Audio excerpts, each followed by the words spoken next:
All right, you ready? All right, this is a continuation of appeal number 2023-01. It's River Point Logistics Center, LLC. Appeal, this is a continuation of the last hearing we had, which was June 17th. I think where we left it off was Mr. Kriggs was still being cross-examined. Mr. Kriggs, I think that's where we'll pick up. Just if there were any housekeeping matters beforehand, we'll deal with, I know there is a motion in limine. We'll deal with that when we get to that witness, I think, Doug, if that's okay.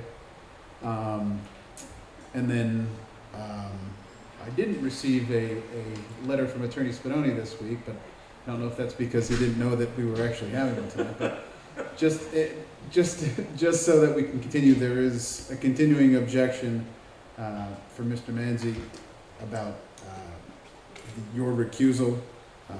We've been through this kind of almost every meeting now. I assume that you haven't changed your mind with respect to recusing yourself for this matter? You, I'm on the board 26 years. I don't get okay. along. All right. Go ahead, Mark. Mr. Cribbs, do you know whether your two clients' residences use on-lot septic systems? I don't know specifically, but I suspect they do. It's on. Is it on? Oh, there we go. So, I assume you did not test the quality of the effluent being released from those on-lot septic systems, did you? No, I did not. Can we just clarify, which two properties are we talking about? Can you just, Doug, if you can clarify which two? One would belong to Mr. and Mrs. Duffield, but the client in this matter is Sharon Duffield. And what is that address, if we can just have it? Ms. Duffield, what is that I'll address? say 530, but just remind me of the address. 554 Potomac Street, not that. And the other clients are Regina and Michael Onafrock, and 43 Summerfield Drive. 43? Summerfield Drive. Thank you. which is immediately adjacent to the Angle Farm. Yep. Ms. Duffield's about, I call it a block and a half away. And I just wanted, just so the record's clear with who he's referring to. Yes. with this question. Thank you. Mr. Cribbs, did you test the quality of the well water at your clients' residences? No, I did not. Could you tell us what monitoring is done for the on-lot septic systems at your clients' residences? I suspect none. Who is responsible for regulating what is discharged from those systems? Initially, it would be the SEO through the EP. I'm sorry, sewage enforcement officer, Right. through DEP. Through DEP. So that's when the well was originally put in. Not the well, that would be Oh, the septic system. I'm sorry. Right.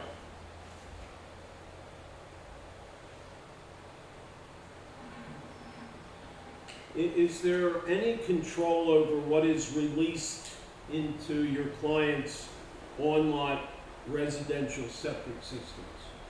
Not that I'm aware of. Isn't it possible that someone could dispose paint thinner in the sink of one of your client's houses?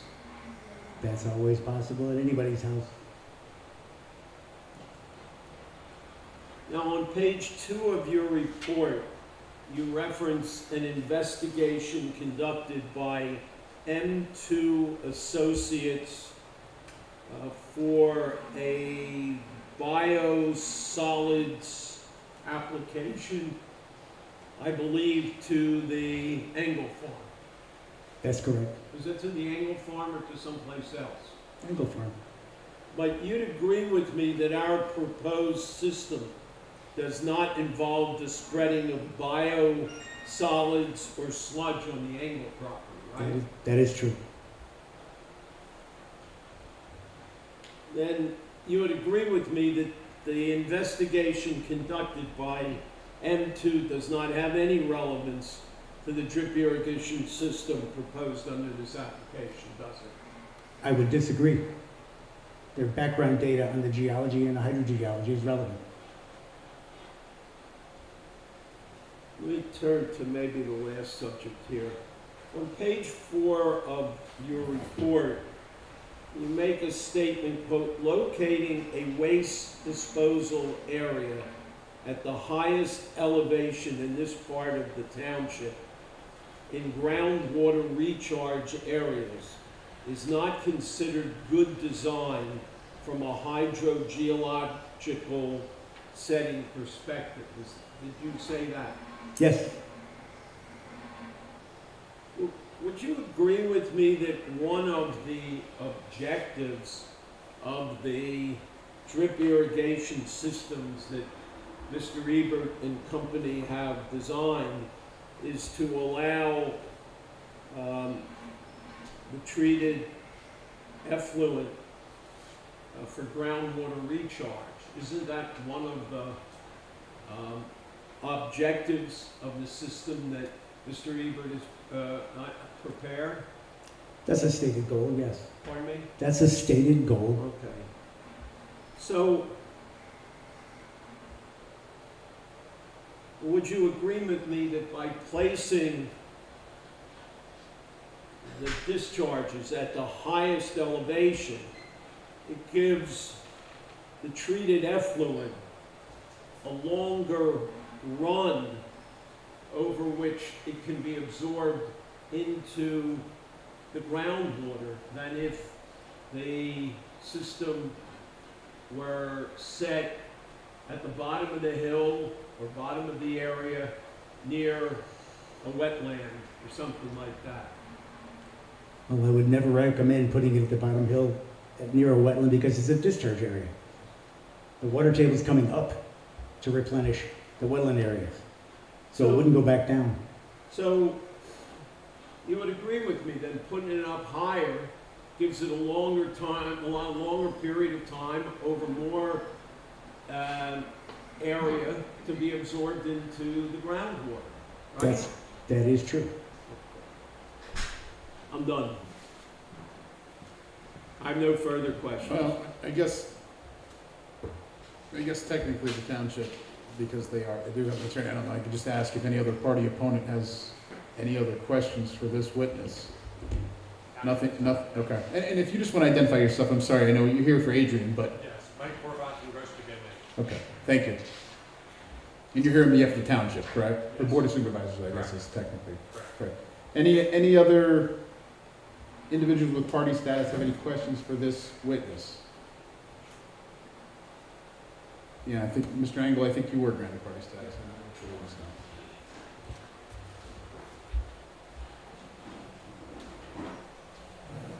Sir, I have only one question. Yes. Are you aware there's an existing drip irrigation system in Upper Mount Bethel Township? No, I'm not familiar with it. Did you bother to explore it for what? I didn't. If I were to tell you there's one in North Bangor. Louder. But I don't know if that mic is on.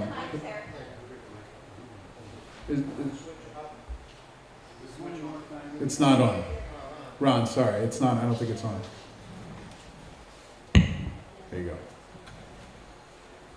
go. Start over. Are you aware there's an existing drip irrigation system in this township? No, I'm not aware. Did you bother to explore whether there ever was any that were permitted in this township? I'm not challenging the use of drip irrigation in and of itself. Okay, remember, I have status, but I'm not an expert. I'm just asking some Understood. questions. Okay. There is one in North Bangor. Okay? That's been there for many years, Yes. and it functions very well. Would that surprise you? No. Would it surprise you if it was near wetlands and still functions very well? I'd be a little bit surprised. Then be surprised. Thank you. Industrial.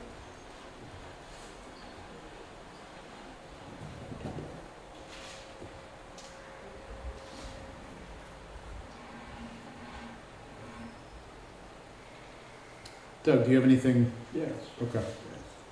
What about the board? What about the, Oh, I'm sorry, yes, yes. Well, I was gonna wait till the end, but yeah, go ahead. Any board members have any questions for Mr. Griggs? I know you guys did have a chance to ask some questions before, but, okay.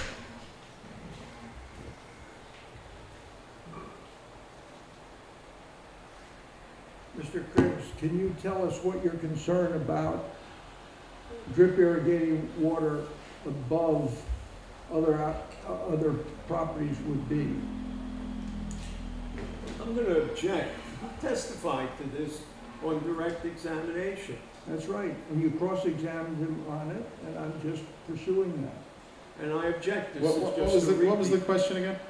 I want to know what Mr. Cribs' concerns would be with the disposal of water on a higher elevation level that overlooks neighboring areas. Okay, I mean, overruled. I mean, I think it's important. Go ahead. My biggest concern is the distance between the drip irrigation and many of the surrounding wells. I don't feel it's a greater distance that can purify anything. That it can purify anything at all, should anything arise. You're putting a great risk on those surrounding wells. And the thing about it is, if anything goes wrong, those wells are compromised. So putting it in the highest point is just not wise. Yes, other drip irrigation systems work. I'm not debating drip in and of itself. It's where it's positioned. All right, you need something with much greater distance to any of the nearest wells. And the aspect of discharge area versus recharge area, if it's a small enough system and everything else, sometimes you don't need a great distance. But the volumes that are involved here and the overall recharge, to me, is a great concern. Okay.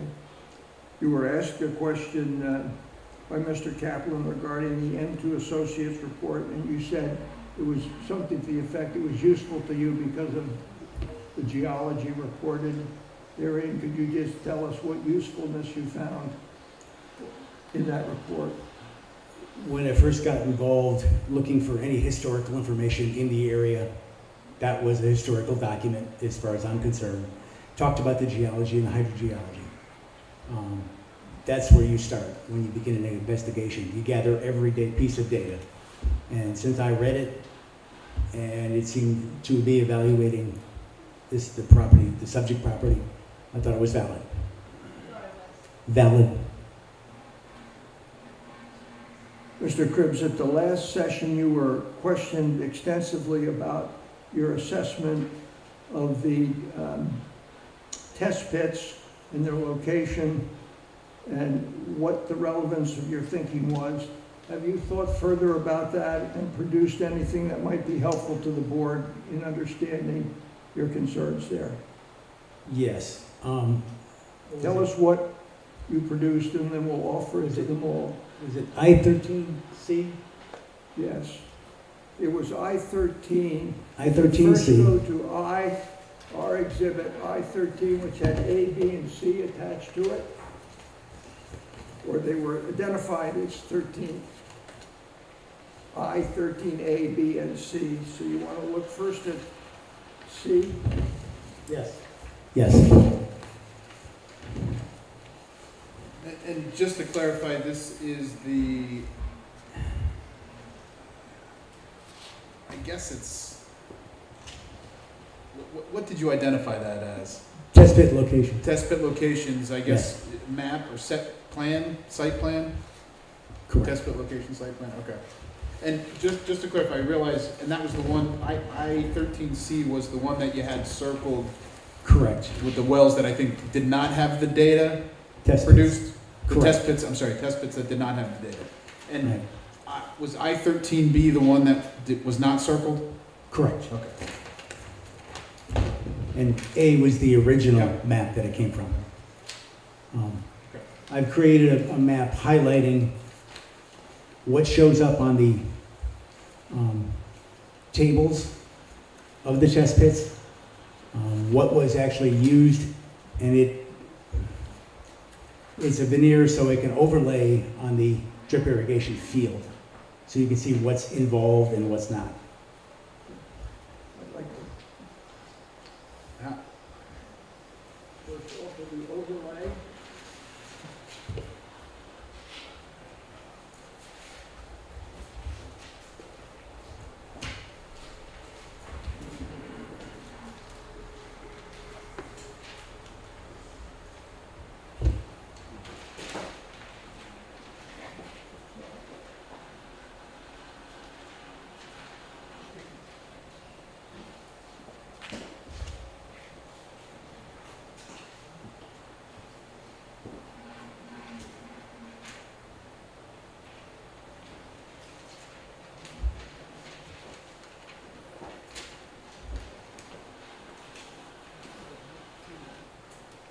You want to make this D? I think we are at I-15. So why don't you, we could make it I-13D since it's referencing, All right.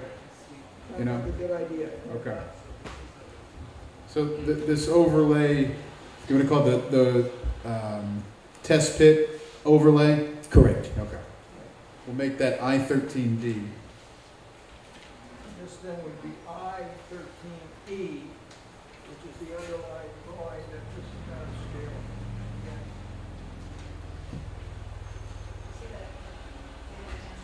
this would be I-13E drawing to which the overlays are proper scale.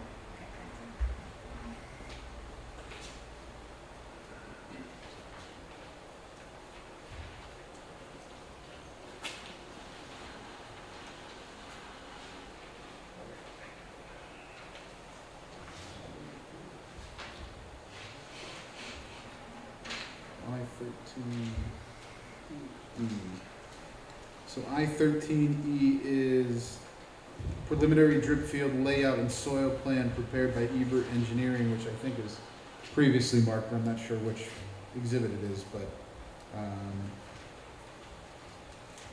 It may be marked with a slight, with an additional chart on it, but this is the Ebert form we have. So this is Okay. I-13E, and this would be, Gary, would you please explain how to use these two in conjunction with each other?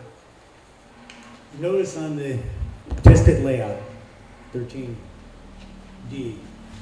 the outer edges of the property located on that.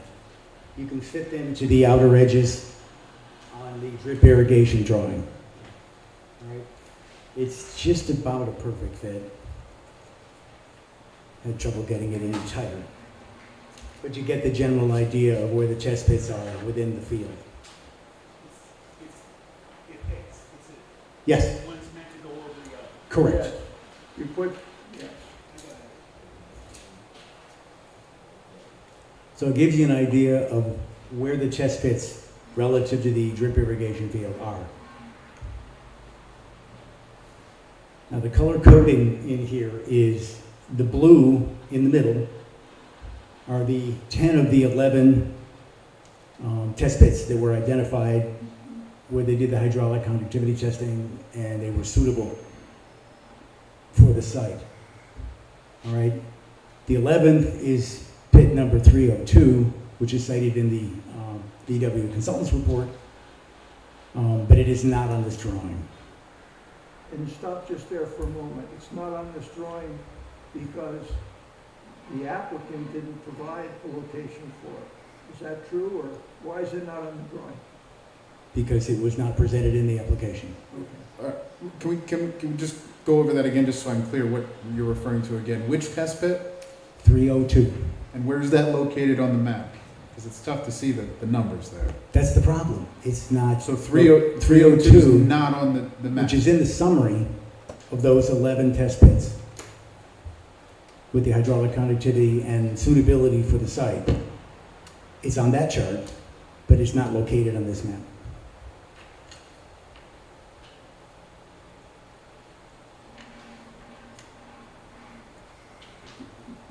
Mr. Cribbs, would you tell the board where they would find the chart you're referring to that contain the data?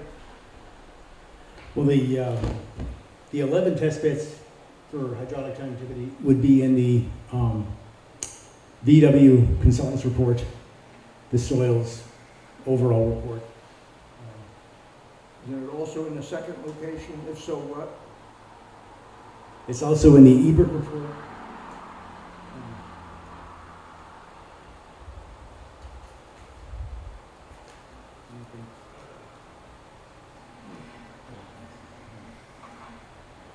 It would be on page 8 of 15 in the Ebert report.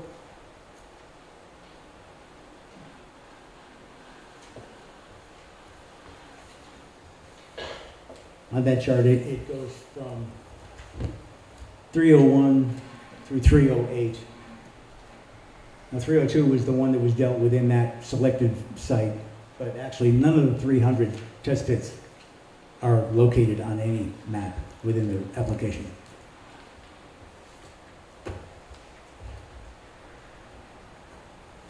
So please continue with what the overlay, how the overlay works and what it presents by way of information. Okay. I just want to just clarify, where is it located in the Ebert report?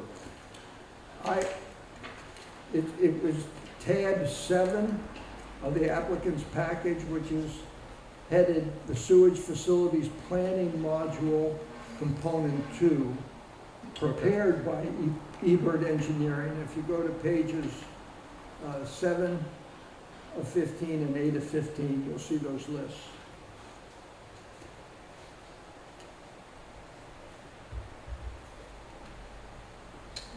And you're saying the PADP soil test summary above there, is that what you're saying? That's what you're referring to? That chart, Yes. 302 through 308, Correct. you're saying are not located on, or are not identified on the test pit map? That is correct.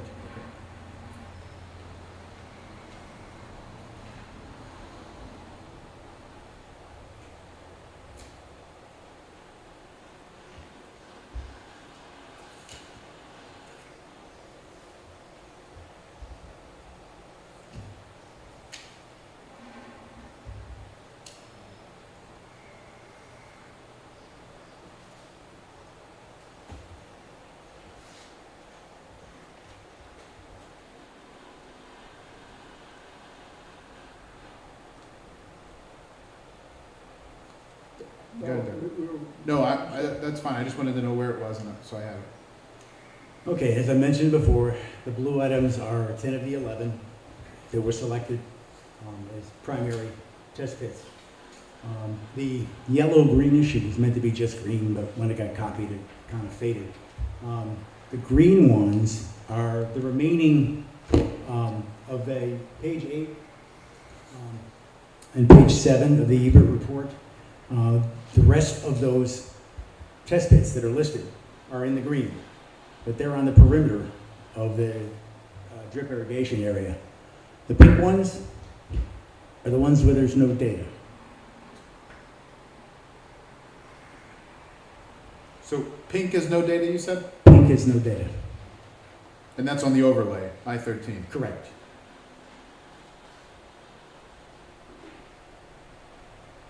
And just so it's clear, so I want the record to look clear, what does, to me, it looks like it's yellow, or you said green, I think? Green, and then What, turning a little what did that yellow. identify? Is within the chart on page 7 and 8 of the Ebert report. Those are the rest of the test pits that are presented. That's where they're located.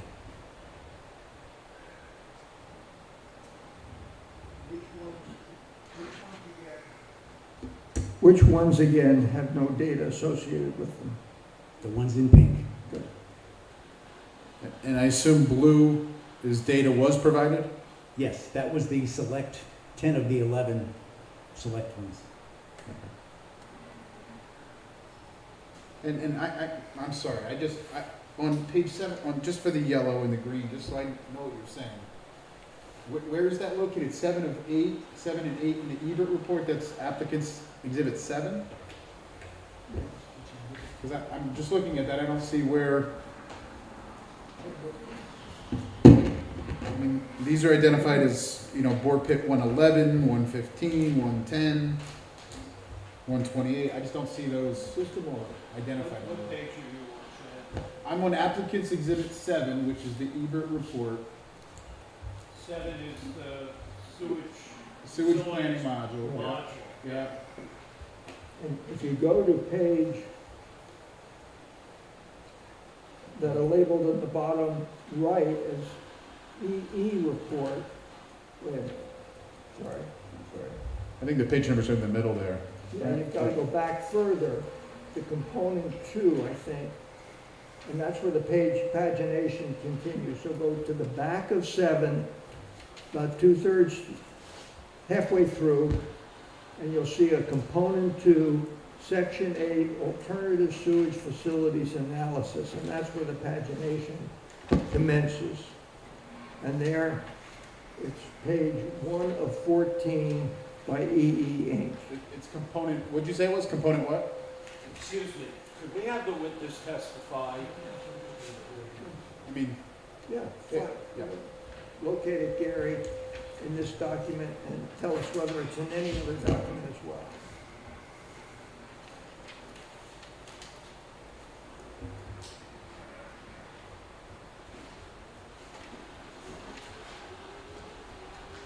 Okay.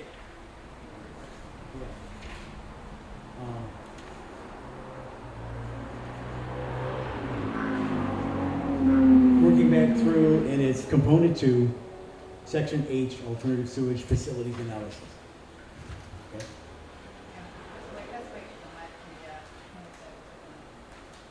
Gotcha. Pagination continues. hang on 1 second, I'm still trying to get this. Component 2 what? Component 2, section H, alternative sewage facilities analysis. I have a section F. What exhibit are we referring to? I think that's what confusing is. Maybe I'm looking at the wrong one. Line 7, yeah, I mean, I don't have a section H. Component 2, section H. I don't know where, it's in the table of contents.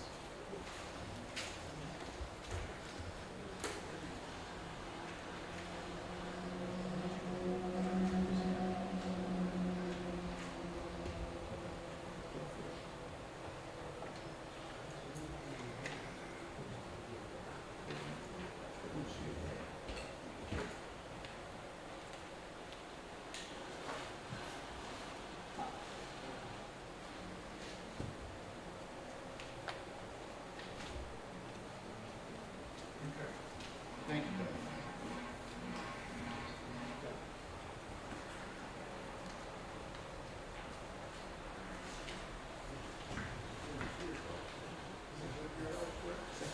Yes, it also appears in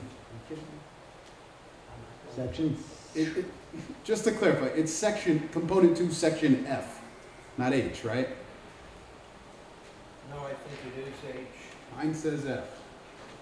Project Actually, narrative. there are 2 different submissions. One is pages 6 and 7, and then again in 7 and 8, as well as the, in section 13 is the DH consultant's report. though that report's not paginated, but you can see the tables, because it's a short report. Okay, just to clarify, just so the record's clear, in the exhibits that were provided, I think, to the board, we're referring to applicant's exhibit 7, component 2, section F, project narrative. That's how it's in my book. I don't know. I need one that is consistent. I just so that we have it for the file. Yeah, please. Thank you. Sorry. Yes. Good idea. Thank you, John.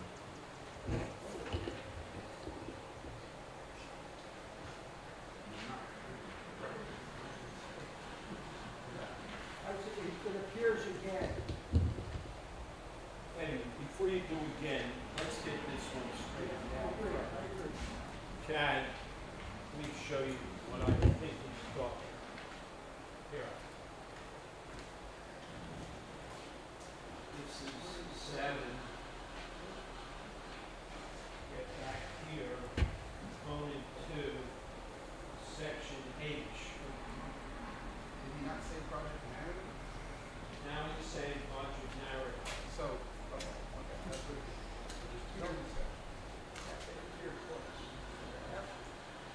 Where would there be on pages 7, 8, and if you go back further, section 8 is appears again. Could you tell me what it is, what is it that appears there? Number 301? No, well, 301 appears as a number in the chart. But it doesn't appear any place on the map.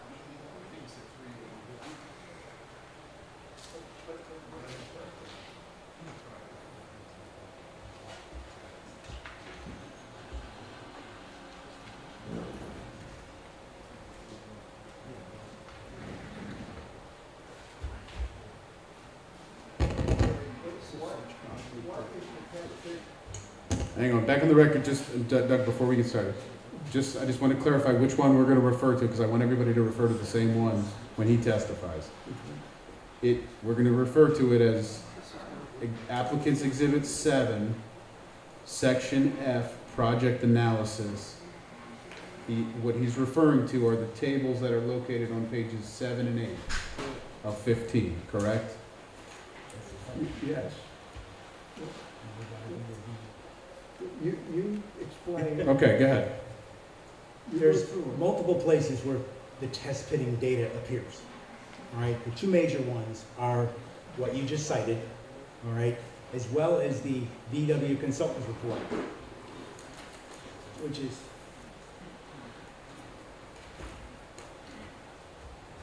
section 13 of that binder.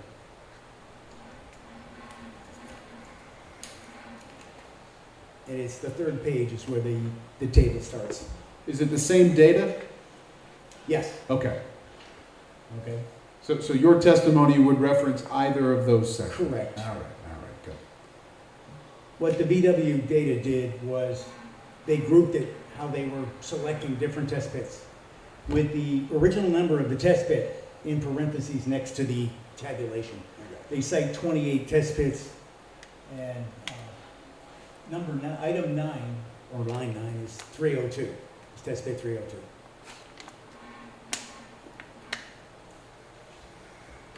And does 302 appear on any of the drawings for purposes of locating it? No, we could not find 302. Are there any others you could not locate that are identified as having test pits? The rest of the 300 numbers.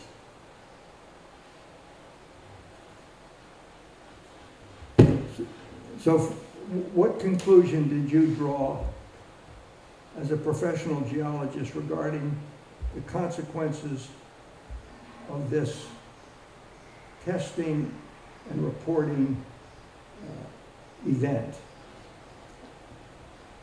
Basically, my concern here is the data's incomplete, it's presented poorly, it needs to be finished and wrapped up, and some of the most critical data in the outer edges of the drip field are missing, which is kind of important when you're trying to evaluate the whole system. Especially with many of those other data points that are presented have limiting zones, either redoxamorphic zones or bedrock, shallow bedrock.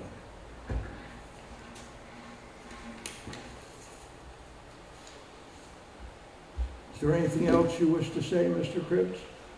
None. Then I'm done my redirect. But I'll offer these exhibits into evidence once we're concluded with any questions. Okay, Mark, recross.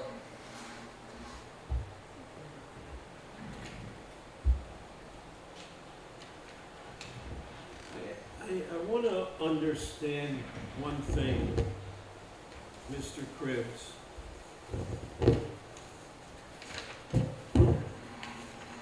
All of these 13 exhibits that you prepared, I have 13B in front of me. What's the original drawing that this came from? It's CD 3000 from the Dynamics Engineering Master Utility Plan. So,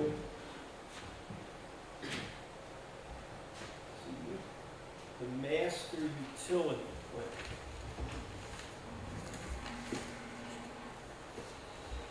What exhibit is that? Could you tell me? I-13A.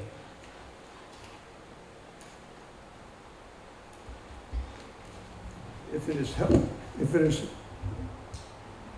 it's helpful to you, Mark, I believe it is your exhibit 6, is your master site sketch plan.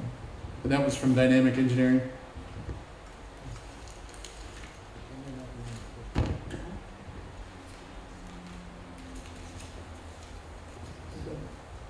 Oh, I'm sorry. I think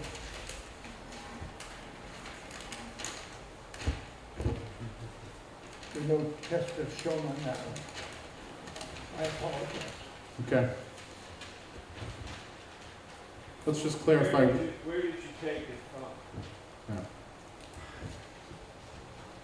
As I said, CD 3000, the Dynamic Engineering's Master Utility Plan. What exhibit is that? I-13A.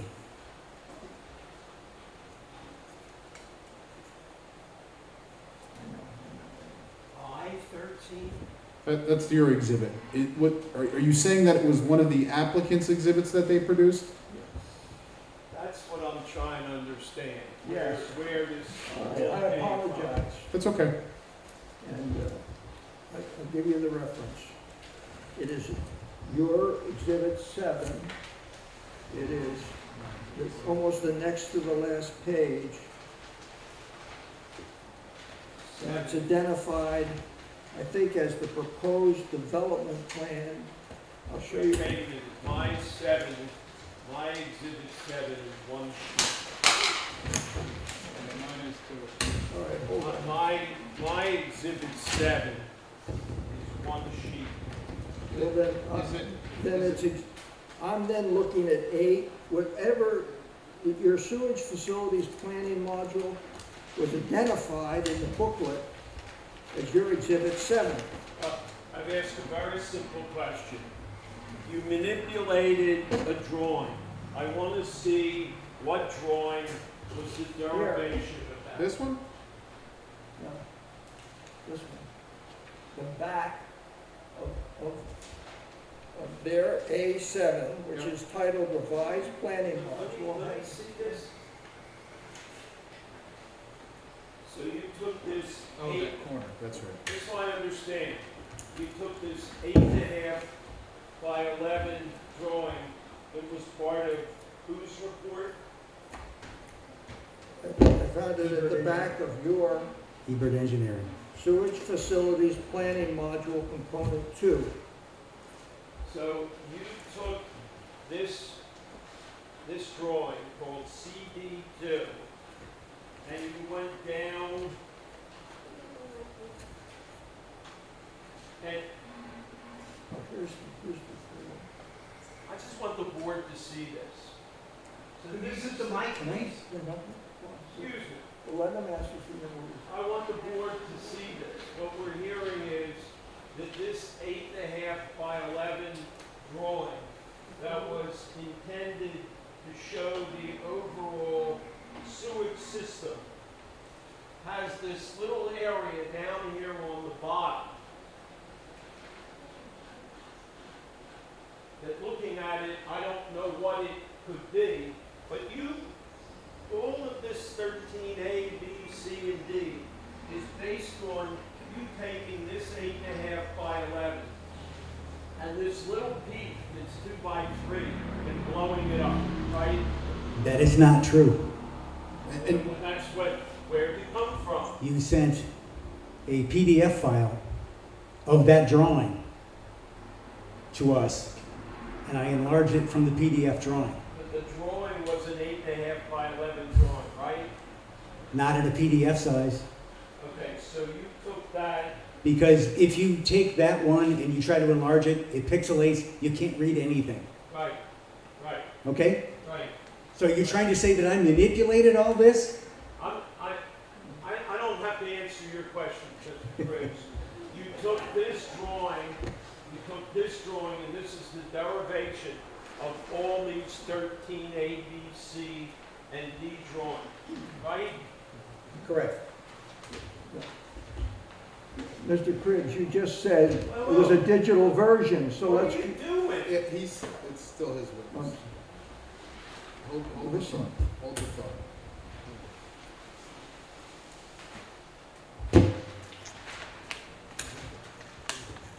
I have no further questions. Mr. Cribbs, I think there's a confusion. What, I'm going to Source object. document. I'm going to object to this redirect over again. too bad. I mean, I think you're gonna ask to clarify about. where Yes, this- exactly okay, I right. think- Come on, go ahead. When we were looking through the data. Well, hang on, let him ask the question first. Okay. Would you please tell us where how you obtained the raw material data that went into, I think it's 13A, our drawing I-13A? A digital drawing, a digital PDF file was supplied. We requested the locations of the test pits because any of the other drawings, you could not differentiate the labeling. Everything merged. So did not use the 8.5 by 11, enlarge that digital file so we could see the test pit locations. That's it. And your testimony is. Hang on, it's his witness. Yeah, I apologize. I'm done. No, I'm satisfied. Thank you, Mr. Cribbs. I'd like to move. Hang on, anything after that? Okay, good. I believe the exhibits that Mr. Cribbs has introduced to the board, first would be his resume was introduced as I-10. I'm going to ask the board to accept that. No objection.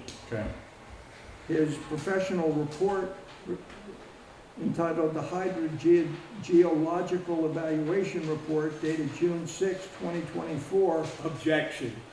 hang We on. identified as I-11. I move into evidence as Mr. Cribbs having testified about it in detail. I object. His testimony is the evidence that's presented.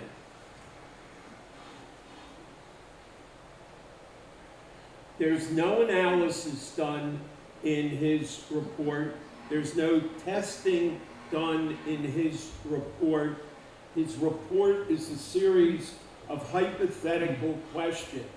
If he was going to introduce the results of studies or tests or something like that, I wouldn't object. But his report is not that. It's I don't know what it is, quite frankly, but his testimony should be sufficient. Go ahead, Doug, if you want to respond to that. Well, the board can consider and give whatever weight it wishes to his report, but it clearly talks about the hydrogeology of the site and his concerns for the structure of the entire facility and where the water is moving and will move.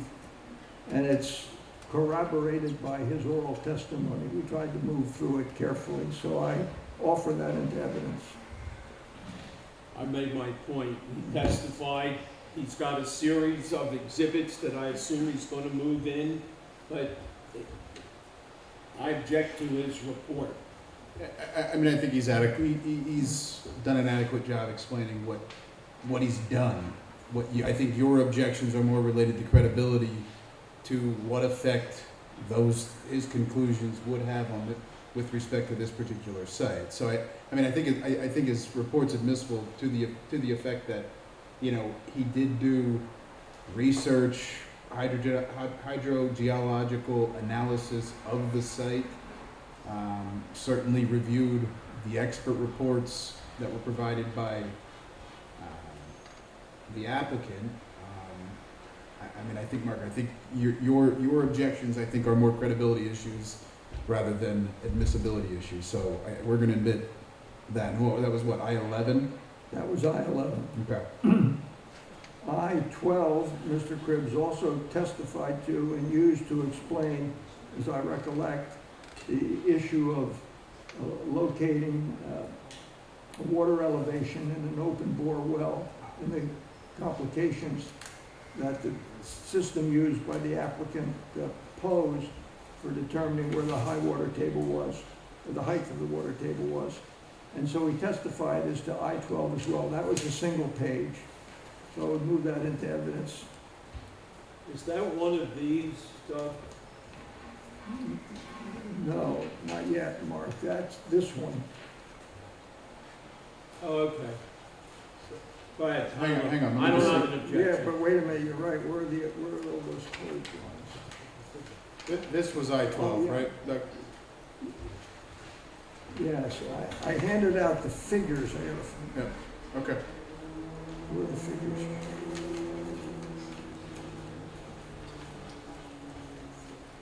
Well, let's do the, And there was no objection to that, right?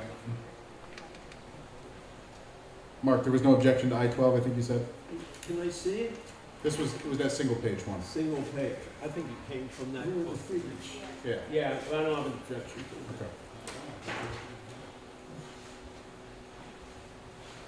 Okay. I may have one area of my own confusion, but let's go through what I think I'm not confused about first. So then the next exhibit was I-13, that consisted of A, B, and C as presented at the last hearing. And I object to these drawings. They've been created from, well, you already heard my argument. I don't think they are reliable. The drawings were not prepared for the purpose of identifying where the test pits were. The drawing was prepared to describe the overall sewer system. Just to clarify, it's I-13, A through E, correct?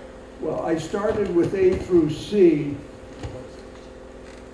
because those were presented at the last hearing, but I'm going to then add D and E to it. I'm happy to do it now, but Yeah, I just, just do it all together. okay. Yeah. So then we added today the overlay as I-13E, and then the underlying drawing, the hard paper drawing as I-13E. And they were taken from drawings provided by the applicant and data sets provided by the applicant and his charts, and simply integrated into something that we thought would be useful for the board to understand. Okay. And Mark noted your objection. I mean, I think Go ahead.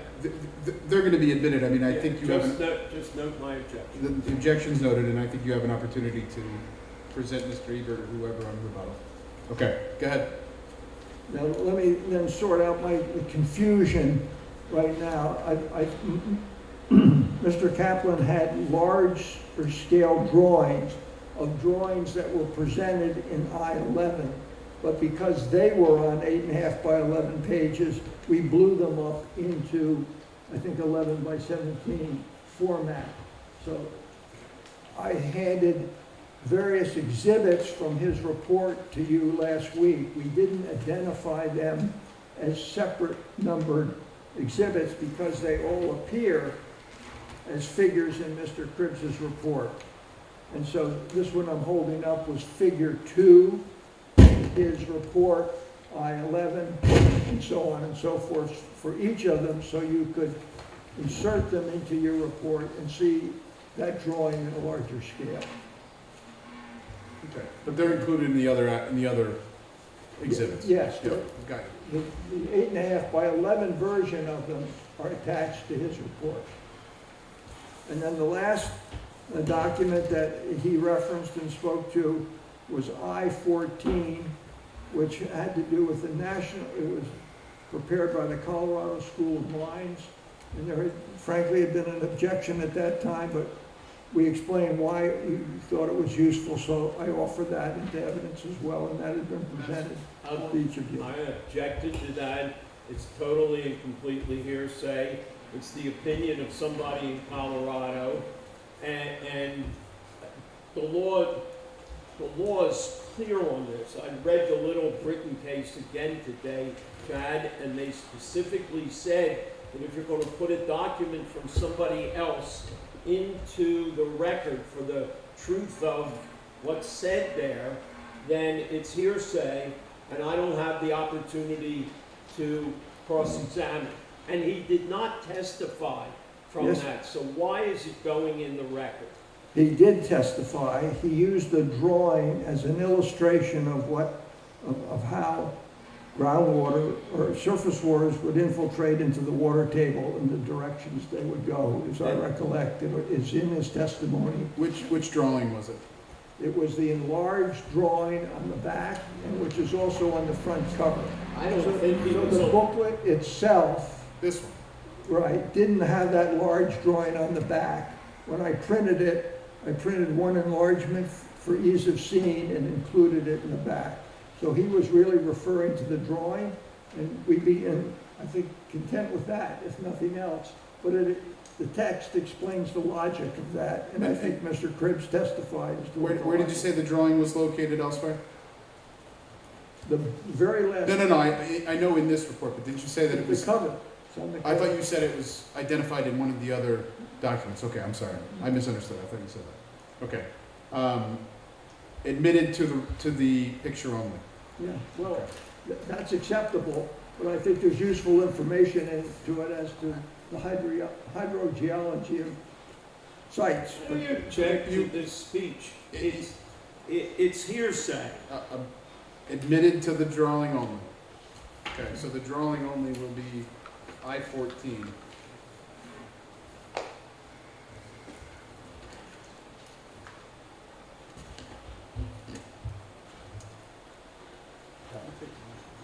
Is that okay, Dan?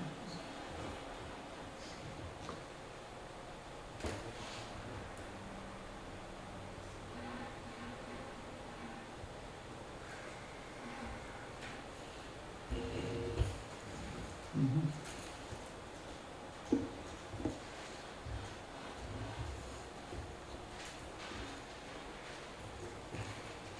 And that concludes, at least I don't think we had, we've included D and E, so we're fine. Can we just identify what I-14 is, a drawing of at least, just to give it a title? It's a diagram illustrating stormwater infiltration and the directions and flow patterns that can be related, and as well as perch conditions that can create breakout. Perch conditions that can create breakout on the surface adjacent. That's what you want to title that one as? I'm describing it. It's a profile of stormwater infiltration. Okay, there we go. Stormwater infiltration profile. Sounds Yes. good. Diagram.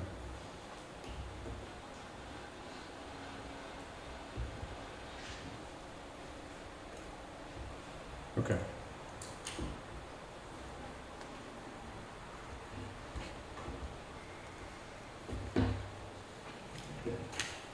Okay. Any questions for any of the board members? Mark? Oh, I got one quick question. No, you're off. Am I on? Yep. I'm sorry, one real quick procedural question. You sent these guys a PDF that we turned into I-13A. If Doug is saying we did, I assume we Okay. did. We tried to accommodate him. I Just a think quick the answer is procedural yes, question. they did send a PDF. Does that original PDF need to be entered as an exhibit? That's all my question is. What you've been presented is what you So can we don't need consider. to worry about it. Okay, that's all.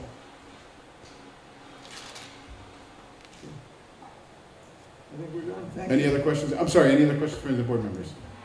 No? And nobody that has been granted party status has any questions, I assume? Okay. Okay. Good.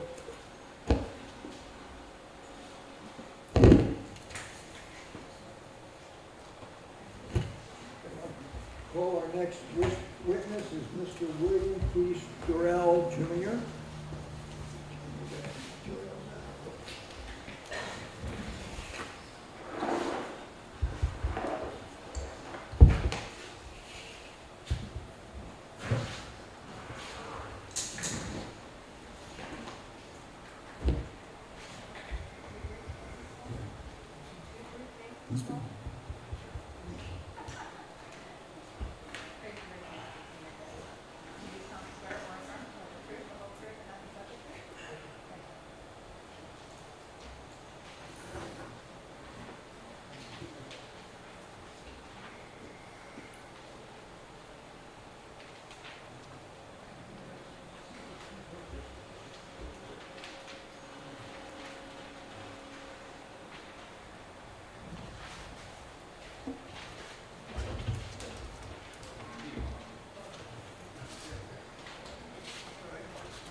Just for purposes of clarification, I printed this out in a little larger format for ease of reading, but his resume, I think, will appear in all of the reports that I'll present later. But let's start with his resume.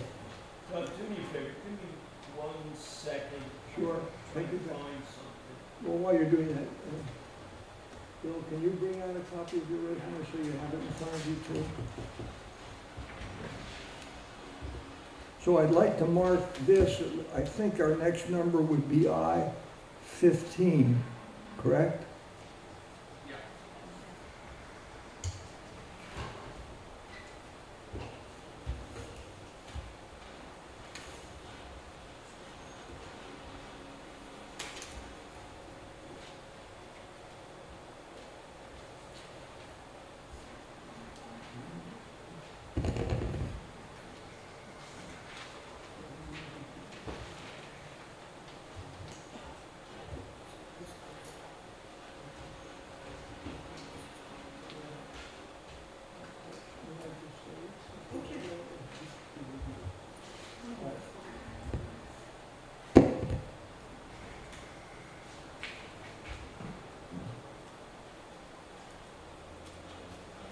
Mr.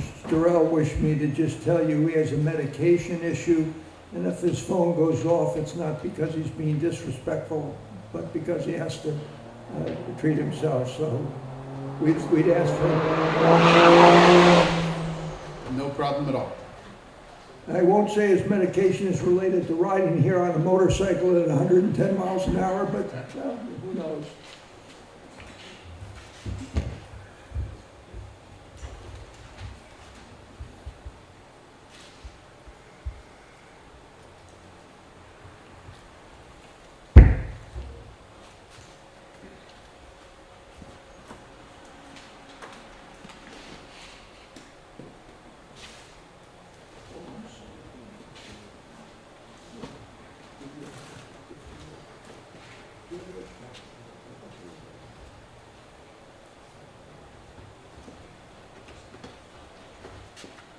I got what I want.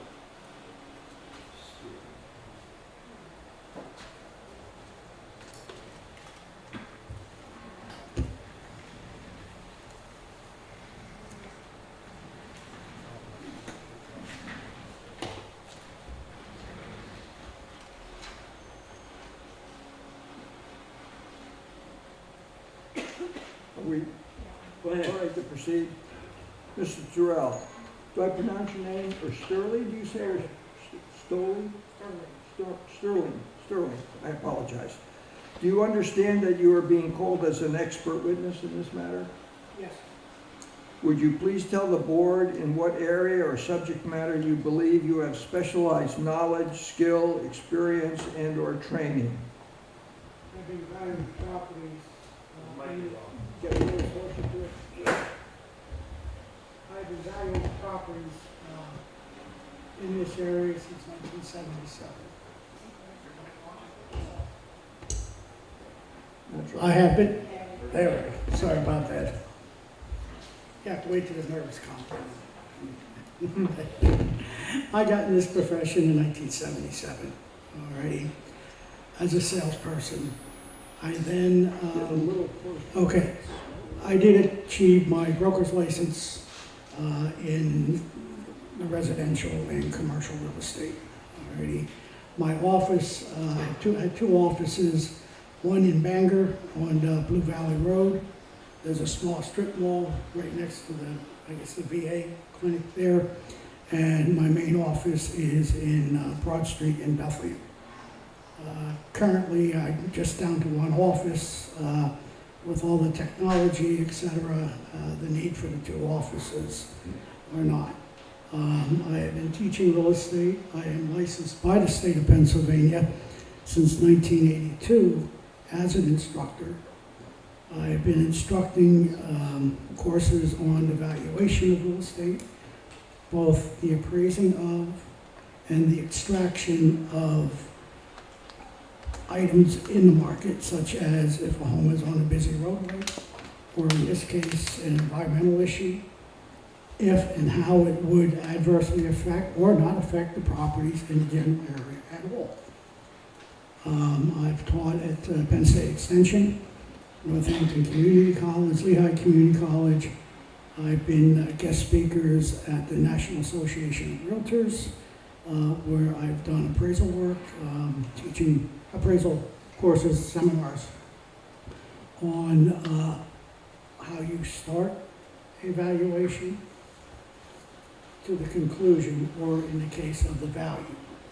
What I've done in this particular report is I had to extract items that would allow us to arrive at a value of a particular property. I have performed work for PennDOT, various lending institutions. I have done condemnation work. I performed an environmental spill up in Clark Summit in 2008, which was then classified as a class action suit. The law firm that I represented was out of Philadelphia. The case is Black v. USA Paper Company, I believe. I have the exact things if you would need that. I have performed other environmental services and issues. A property as example of 214 East 4th Street in Bethlehem. Property at 2147 Chelsea Lane in Howardtown. Property on Chippendale Drive in Hanover Township with a Bethlehem mailing address. I'm so sorry, I didn't hear what you're doing with regard to these properties. Okay. The Black v. Mezzo Paper USA et al. The effects on property values after a spill has been contaminated, private wells, along with the potential contamination of private wells in the future. The overall value loss on each property was determined to be 20% in that particular community. Okay, at Clark Summit, this area was up in Lackawanna County. 216 East 4th Street in Bethlehem. There was a fire in the structure, and we were able to extract from the market that an individual who is going to buy a property that may have some type of internal or external problem, will they pay top price for it? We were able to state that that property was stigmatized because of the fire by 8%. A property at 2147 Chelsea Lane in Hellertown, way back when in the 1980s, our realtor went to the property to show the home, and she was murdered in that facility. That property, you couldn't sell it. No one wanted to buy it. We were able to pull off that a value of 20% was lost to that particular home because that stigmatized item associated with the property. Property at 1665 Chippendale Court in Bethlehem is a stigmatized parcel due to the remediation of black mold. So that is another item that can adversely affect the property. And even though it's remediated, we were able to pull from that market that black mold, even though corrected, diminished the value of that property by 19%. A property at 3128 Beerford Drive in Bethlehem, Pennsylvania, was stigmatized, caused by sinkholes. We were able to extract from the market, based on that property's sale, compared to other properties in the market that were not associated with having a sinkhole, that had a loss in value of 31%. Back in the early 80s, when the Lehigh Valley International Airport came in, they brought George Dowdy, who was the director of the Denver airport. He came in to expand the facility, the acquisition of properties, etc. Just the fact that the people in the area knew it was coming. It didn't arrive yet, but it was that unknown. We were able to pull from the market that the property values, because of that thought in people's mind, lost a value of 25%. Property of 3141 Val Vista Drive in Easton lost in value because of a proposed zoning change, or variance, I should say. And again, it was not approved, it was not in place. It was just due to the media in the area and what the people thought would happen to their homes. What we've done there is we were able to conclude that a loss in value of 11.5%. A property at 524 Cherry Hill Road in Nazareth, after the cleanup of an oil spill, the property still suffered a 50% loss in value. Right? It's just stigmatized. This is how people think. And the role of an individual in my profession as an appraiser, we have to measure. No, Jack, now he's testifying. This is going beyond. Let's finish your qualifications, and then we'll go to the report. Hang on. Is this qualification? It sounds like this is what he testified. I don't even know where he's reading from. He's reading from a chart that I was appending to his reports, but of that date, and it's appended to the motion in limine as an example of the type of work he does. So you have it, Mr. Kaplan has it, as does Dublin's office, all by way of response, but in the haste of getting it all here, I didn't make extra copies for the board. I apologize. This is okay. So I'd like to go back to first finishing his qualifications, and then we'll go into the process. Okay. My apologies. My purpose of citing these is to show that I am qualified in extracting from the market what, okay. Bill, let's go back for the moment to your professional experience. And I know the members of the board have your resume in front of you, but how many of these have you done? And point to a paragraph where they can see how many clients you've had, how many appraisals you've done, at least. The first section below my name, my professional experience. I have valued properties for PennDOT, the Veterans Administration, the Federal Housing Administration, the courts of Lehigh and Northampton County. I have been contacted directly by the courts in both Lehigh and Northampton County to come in and value real estate because the other two appraisers in a litigation case were so far off. I was asked to come in and conclude the worth of property. And you said, you showed you had a teaching experience, are you teaching now? Yes. I teach, yes. And just tell us where. Okay, How long you've been teaching? I've been teaching since 1982. If you refer to the back of my CV,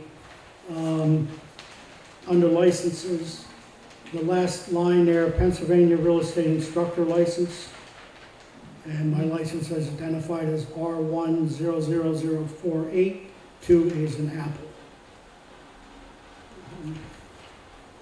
I also, while I'm in my licenses, I am certified by the state of Pennsylvania as a general appraiser.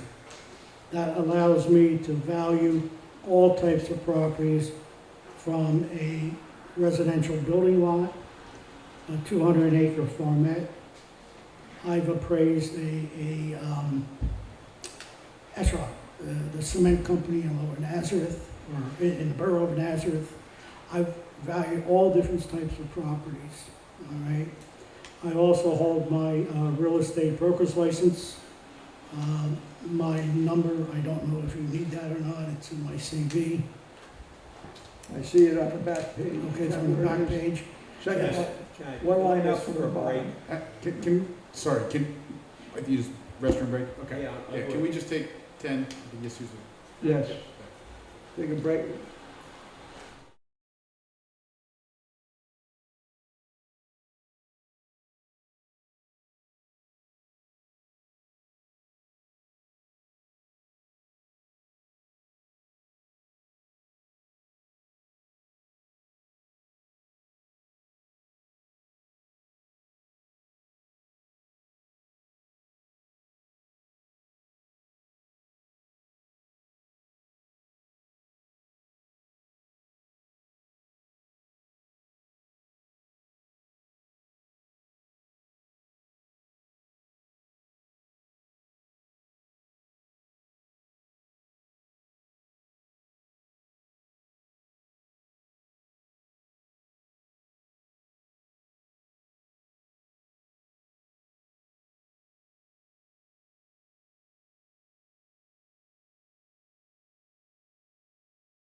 would you tell us, in terms of your licenses and ratings or classifications, what they mean and how you go about getting them? I see you're a senior residential appraiser. What is that? I earned that in 1990 from the Appraisal Institute, which is more in the 50 states and the 4 territories, but the organization in of itself now is global. It involved several years of experience submitting reports to be reviewed by my peers. It required an 8-hour examination in all facets of the real estate industry. And you had to pass with, I believe at that time was a 75% rating. I'm sorry. I am required to produce reports periodically to mention that I'm professional.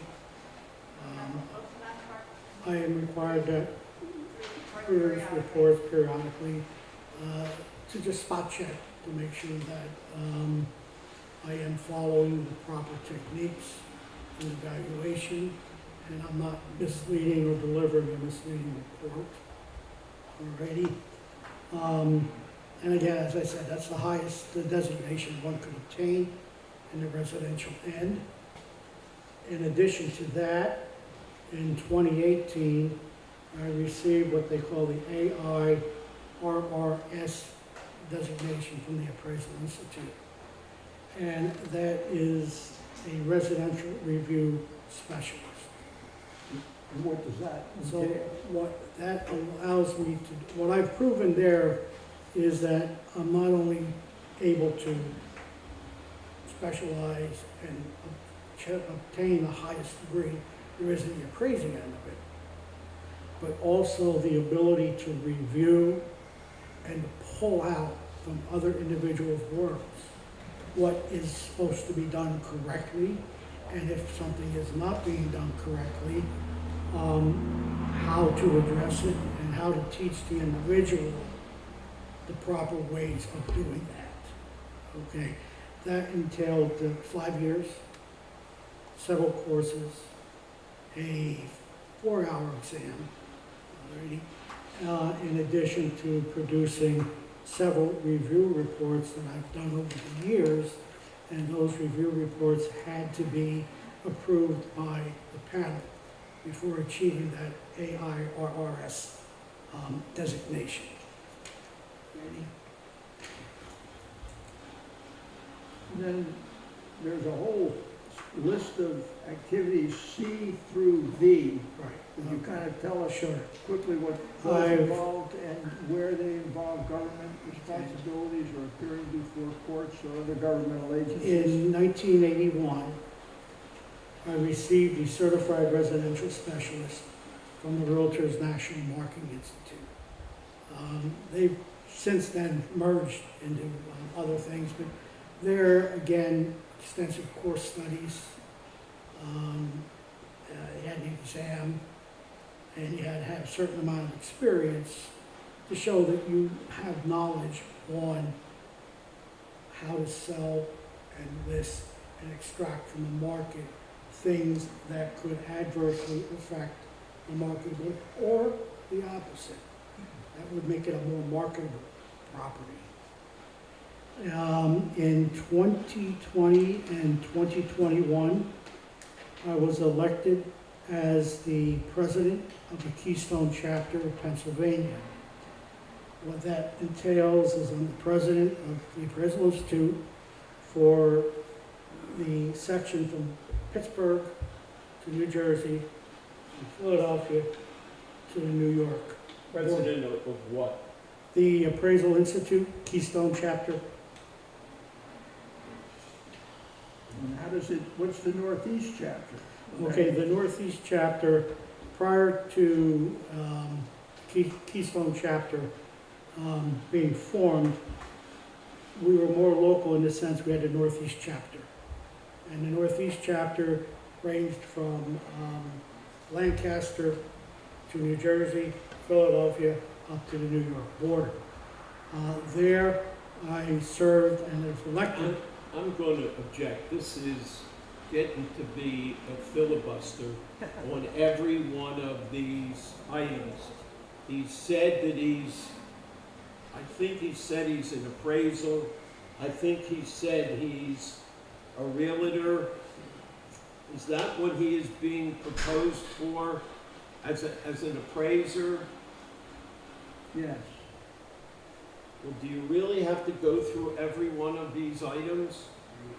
Well, You object his qualification as an appraiser? I agree that he's an appraiser. It's qualified as an appraiser. As an appraiser, I am not far from admitting that he's a competent witness based on what I've seen. Different issue, I think. Doug, is that sufficient for you? Well, I want to ask just a couple more questions about his governmental responsibilities and whether they, in any way, informed his work or might prohibit him or limit him in appearing here now. What roles have you served in?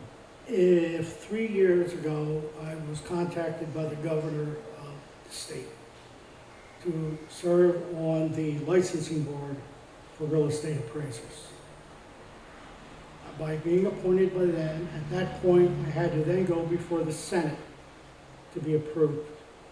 I have been serving on the appraisers licensing board, and I'm currently vice chair of that board. What we do is we oversee. Objection. It's just a filibuster. What's he talking about now? It shows that he's received high responsibilities and obviously been very well regarded by other officials in high places.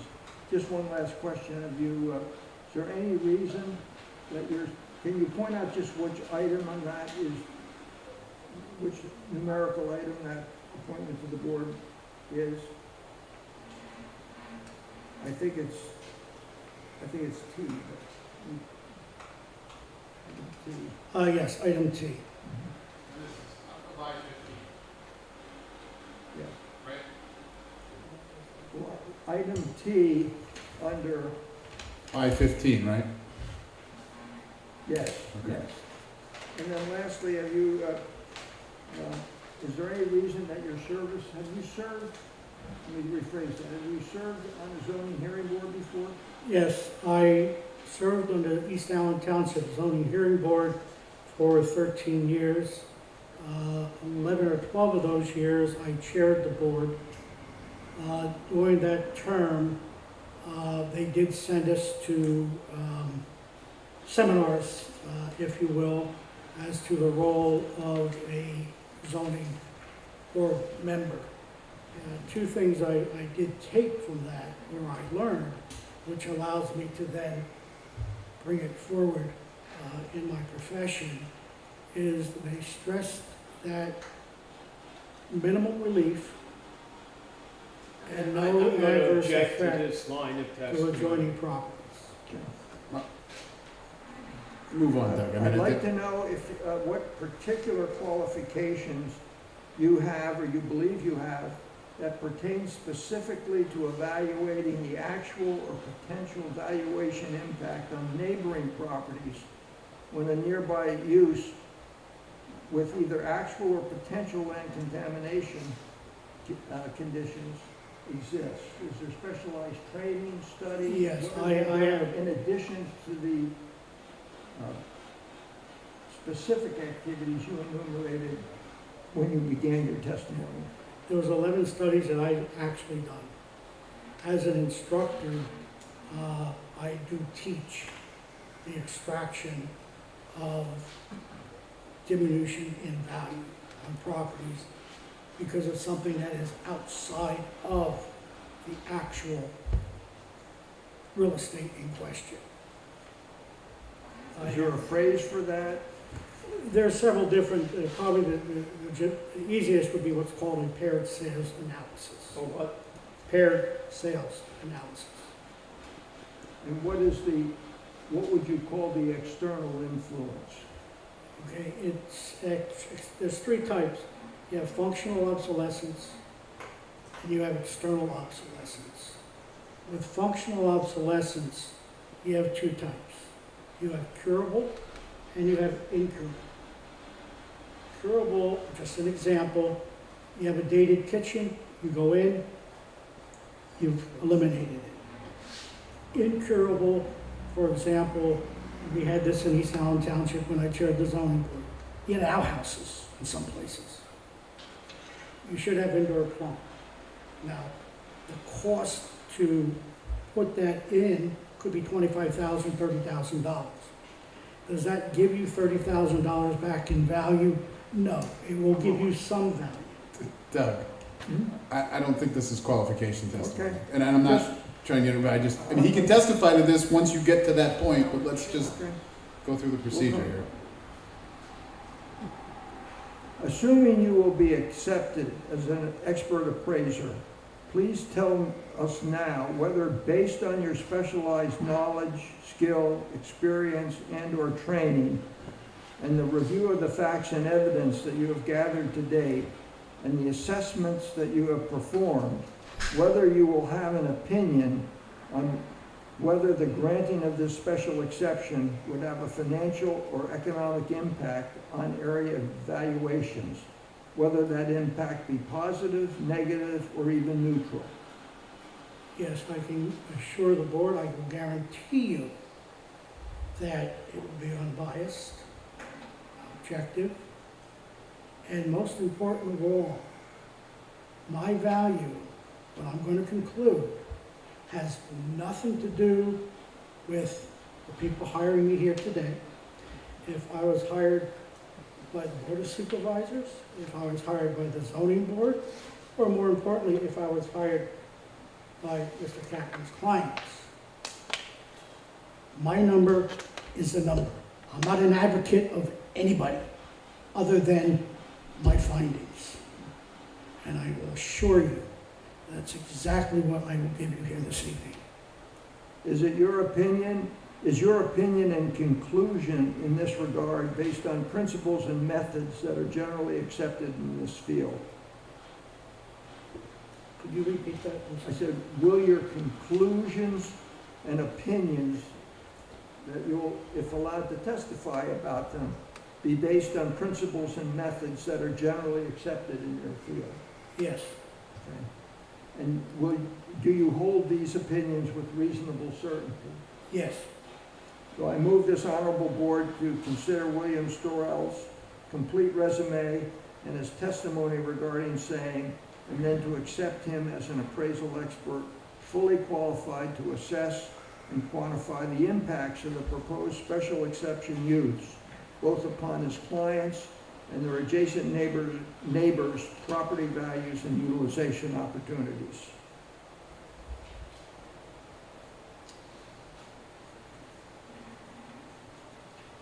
You're here tonight, Mr. Sturl, as an appraiser, are you not? I'm sorry, I didn't hear the question. Could you- I said you're here tonight as an appraiser. You said that 5 minutes ago. Okay, I didn't hear In you. order to respond to your question, if you could rephrase it, I do not want to mislead the board. Sir, I asked you a question that's susceptible or yes or no answer. Don't play games with me. Are you here as an appraiser or not? I am here as an appraiser, and I'm here to present certain aspects of how an appraisal is performed. And I had indicated through a paired sales analysis. That's what I'm here for this evening. So you're here as an appraiser, but in your report is not an appraisal. It does not follow the form of an appraisal, does it? Again, sir, you don't understand. Mr. Sturl, Let him I asked answer. you a question that's susceptible to a yes or no answer. Answer my question, and then if you want to explain it. but please don't play games with me. Sir, I am not playing games. What I do not Chad. want to do is mislead the board. And the way you're asking your question without allowing, or rephrasing it, and or allowing me to explain, I will be misleading the board, and I will not do that. Read back the question, please. I asked you a question that's susceptible to a yes or no answer. And my question, and then if you want to explain it, but please don't make any of it. Yeah, prior to that. So you're here as an expert, but in your report is not an appraisal. It does not follow the form of an appraisal, does it? Yes or no? Again, I'm not trying to be difficult in any way, shape, or form before this board. Right? Did I perform an actual appraisal? Now, there are two definitions of an appraisal.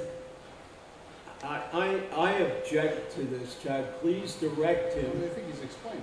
He's saying no. But- I mean, your answer I is- don't know what he's saying. Is it an appraisal or isn't it an appraisal? That's the question. What I did here this evening, okay, is part of an appraisal. An appraisal defined by USPAP, which is a Uniform Standards of Professional Appraisal Practice, as defined by the 15th edition of the Appraisal of Real Estate, not the 14th that you referred to, but more importantly, an appraisal is defined differently in the state of Pennsylvania. But did I do an entire full appraisal? No. Why? Because in order to appraise a property, you must have an actual address. An actual what? Address. I'm sorry. Property. Okay, so we've now agreed that you did not perform an appraisal. In your report, you said you performed a consulting assignment, right? I believe it states I did perform a consulting assignment.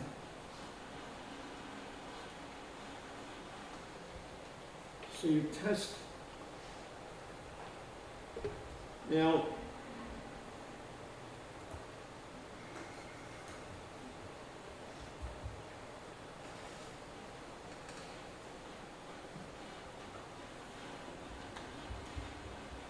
in the book you referred to, the appraisal of real estate, which I've given you a section of, there's a specific section that talks about specialized methods and techniques for determining the effect of environmental contamination on prices and values, isn't there?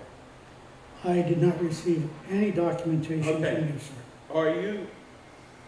Are you aware that in the appraisal of real estate, the book I'm talking about, there is a section entitled Specialized Methods and Techniques for Determining the Effect of Environmental Contamination on Prices and Values? The book that you're referring to, sir, has been outdated for several years. Okay, there is a new version out there. It's the 15th edition. It has 143 pages less than the 14th edition. What you're referring to, you didn't send me. I didn't get a copy. I did not. Now answer my question. You're very familiar with these books. You are involved, as much as I've ever seen anybody in the Appraisal Institute, in the rules for the appraisals. You brought our attention down to number U. You're the chairperson of the Uniform Standard of Professional Appraisal Practice, aren't you? Yes.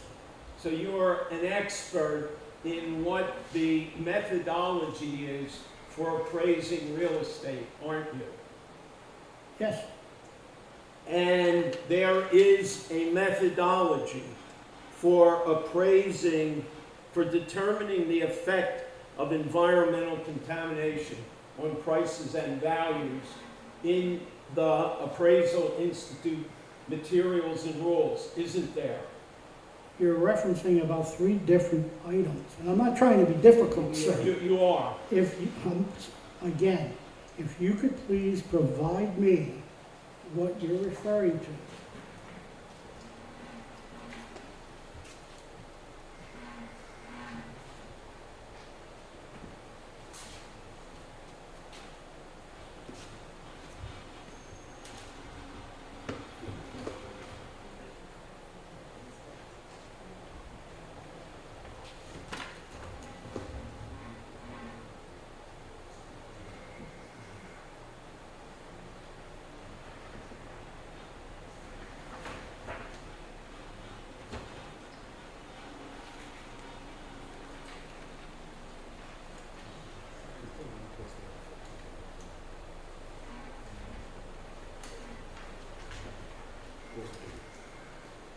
Who's got the number, 25?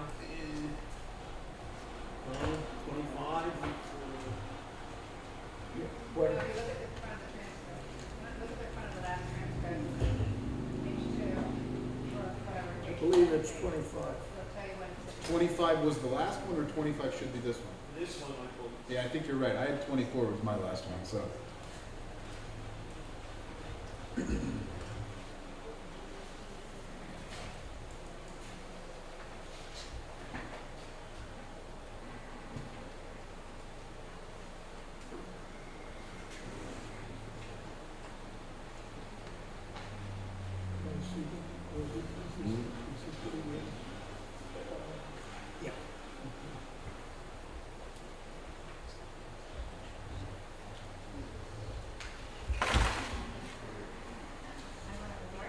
Okay.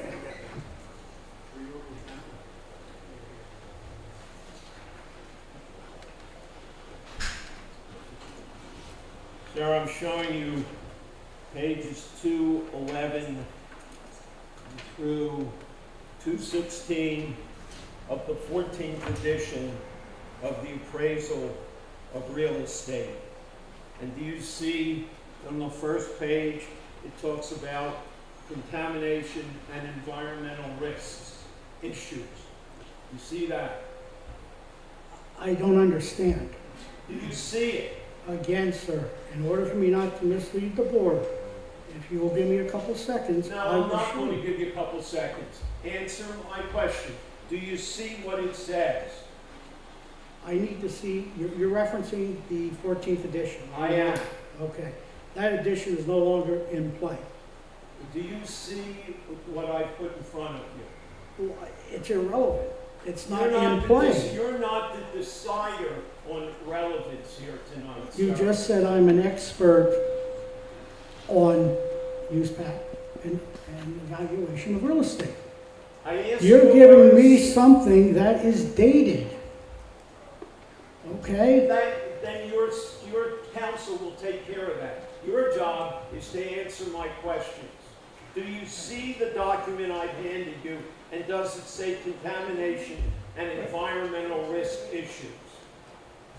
Again, and I'm not being difficult, but I cannot respond to something that I know for a fact is outdated. You could explain what may be outdated or not. I think it's simply, at this point, a question of whether it at any point was relevant and how it. Now, my question is, No, my Mark. question is, does he see it? He's getting there. Yeah, I think Doug's getting there. The question is, do you see this? And Doug, did it say this in the 14th edition? You can explain, and Doug can help you explain it after the fact and why it's not relevant. But the question, that's the question. That book had 743 pages. So The question was this, do you see this document? if can make the assumption that this came from the 14th edition. He's Well, I representing have the everything. 14th edition right here, sir, and I made the copies from it. Okay, That's fine. are That's we what he's done with representing. that? That's fine, but I don't want to mislead the board. Okay, Okay. no, anybody was misled. So what is your question? I said, do you see where this section is called contamination and environmental risk issues. On the very top, yes. Okay, good. Now, let's go to the 4th page. Now, do you see the box on page 214?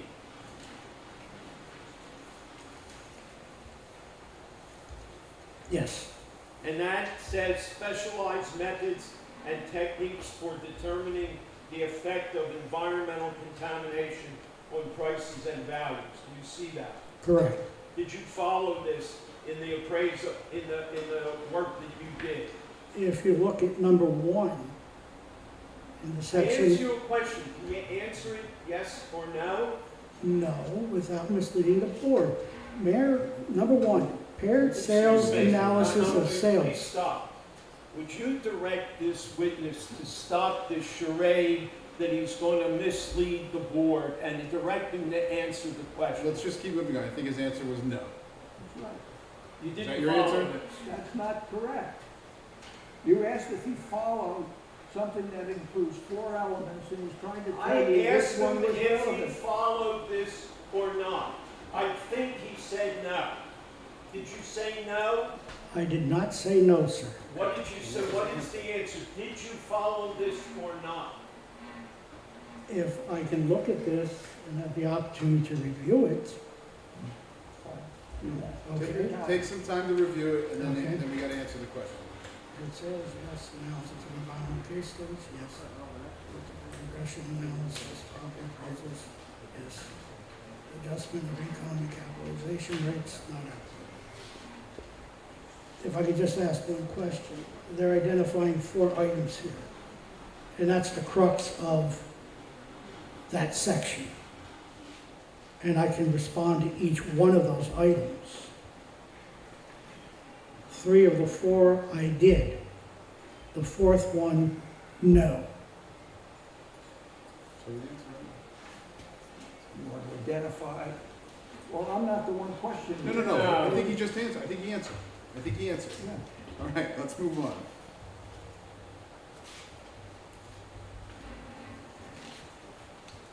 Do you see the reference in those materials to advisory opinion 9?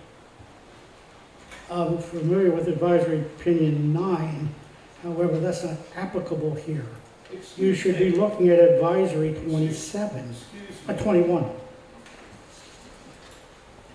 Do you see the reference there to advisory opinion 9? May I ask what page? I'm sorry. The question is, do you see the reference to the Exhibit 9? Mr. Blasey will have an opportunity to go back and go over all of this if it is On not page relevant, and you can 212. explain all of it. Answer. I just need to know what he's Let me- talking. Do you see this on page 2? The Yes. framework in AO-9 identifies 5 key steps in an appraisal assignment involving contamination. Do you see that? Yes, Did I read it correctly? I don't have the advisory opinion 9 in front No. of Did me. I read that sentence correctly? Yes.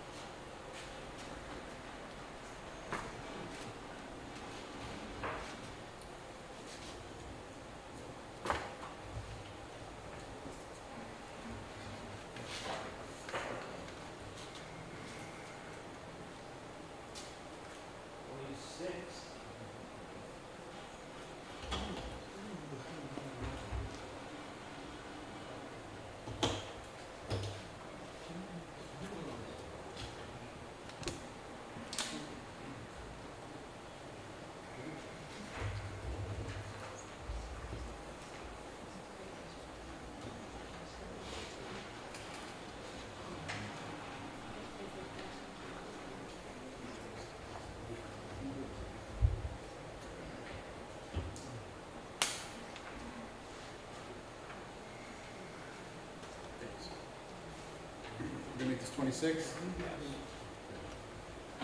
And just to clarify, 825 was pages 211 through 216 of, what was the book called again, Mark? The appraisal of real estate. The Appraisal of Real Estate, 14th edition, Right. not to be confused. And then A26 will be advisory opinion 9 Yes, from, who's that from? that's from the Appraisal Institute. Appraisal Institute, okay. But it shows at the bottom by the 2012, 2013 I got it. edition. Yep. Are you familiar with this opinion? Just for clarification, this advisory opinion is not from the Appraisal Institute, Appraisal Foundation, the Appraisal Foundation. that's correct. And it's referred to in the Appraisal of Real Estate, published by the Appraisal Institute, correct? That is correct. Thank you. Now, my question further. You don't have questions. Well, you're asking me You which, don't have questions, sir. in order for me to properly answer this question, sir, okay? Use path, Uniform Standard Professional Appraisal Practice, okay? There is a version from the 2024 or the 20, This is out of control. I'm not out of control. Yeah, you were asked a question, and you're supposed to answer that question. How can I answer it if in I- fact, You know, We've established that it was the Mr. Patrick is 2013. rude, impertinent, and aggressive, and he's upsetting, and if, you know, we'll try to answer his questions, but he's asking a question that is subtle, and the answer is subtle, and he can't give an obvious No, answer. no, no, no, no, no, no. The way this goes, he asks a question, you ask a question. The witness answers that question. If there is something wrong with that question, that is your And the responsibility witness or is your. trying to answer it. It is your responsibility as the attorney and your responsibility, attorney, to clean that up on redirect if there are issues with that. This transcript is going to be an absolute nightmare because there's testimony about stuff that isn't even referenced. based We on, got to clean it up. Okay. based on the bottom right, it says use path advisory opinion 2012 to 2013. And we just And established that in based 2012, on 13. that, this does direct you to an appraisal on an environmental issue on a specific property. Thank you. And the subject on the first page is the appraisal of real property that may be impacted by environmental contamination. Right? We can agree on that, can't we? In order for me to say yes, and I'm not trying to be a pain in the behind, okay? I'll read you one sentence and you Right, can't say you're yes or no. referring to an appraisal. I did not perform an appraisal. I did not perform an appraisal on any property. That's exactly my point. You did not perform an appraisal. You didn't follow the protocol in You're testifying, so just No, you don't know what you're talking about. He didn't perform an appraisal. There's no particular property that was valued We've and established appraised. that he did not perform an appraisal. Okay, let's move on. If we go over to page A18, where it says competency and related issues, if you go to the middle of that first paragraph where it says competency rule, it says, and I'm going to read it, however, an appraiser not be an expert on scientific aspects of environmental contamination. And in most situations, the appraiser will utilize scientific and other technical data prepared by others, such as environmental engineers. Did I read that correctly? Where are you? I'm sorry. Mark, if you could reference the line numbers, I think. Oh, I'm sorry. So I started on 61 and I went down to 63.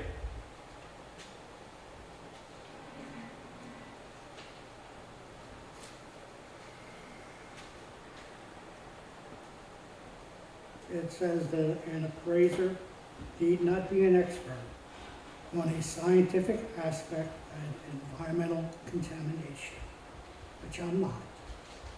And is, in most cases, the appraiser will utilize scientific and other technical data prepared assignments. See standards 1-2F. That's as far as I went. So I said, are we in agreement that I read it into the record correctly? Dated material, yes. Now, I read your document. I see no reference to any environmental report, opinion on contamination with regard to the properties that you addressed.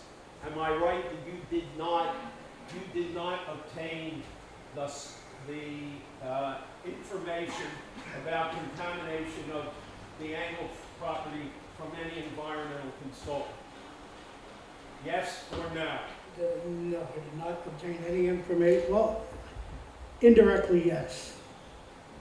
What's indirectly? I looked at several books where they do look at statistical analysis and other things along those lines. However, well, You did not obtain any specialized opinion from an engineer with regard to the supposed contamination or future contamination of the Angle farm, did you?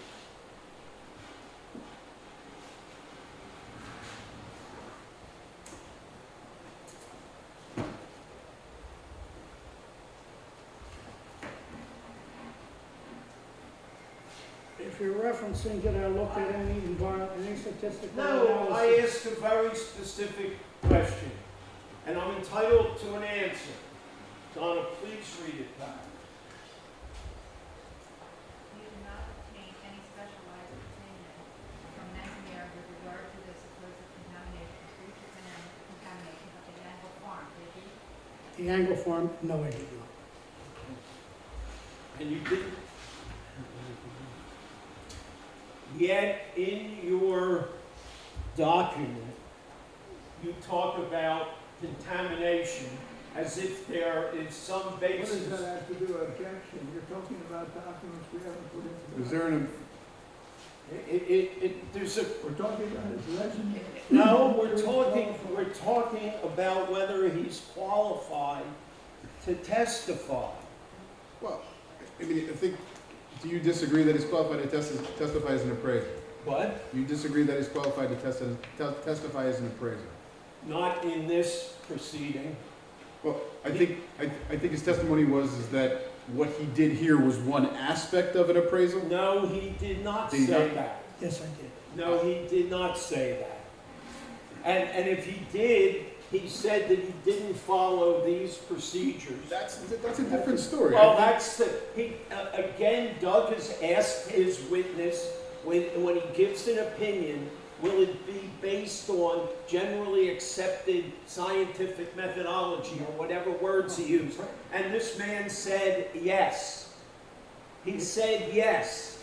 And I don't think he can back that up, and therefore I don't think he can testify. I disagree that he can't testify entirely. I mean, I think he's qualified as an appraiser. I mean, do you disagree?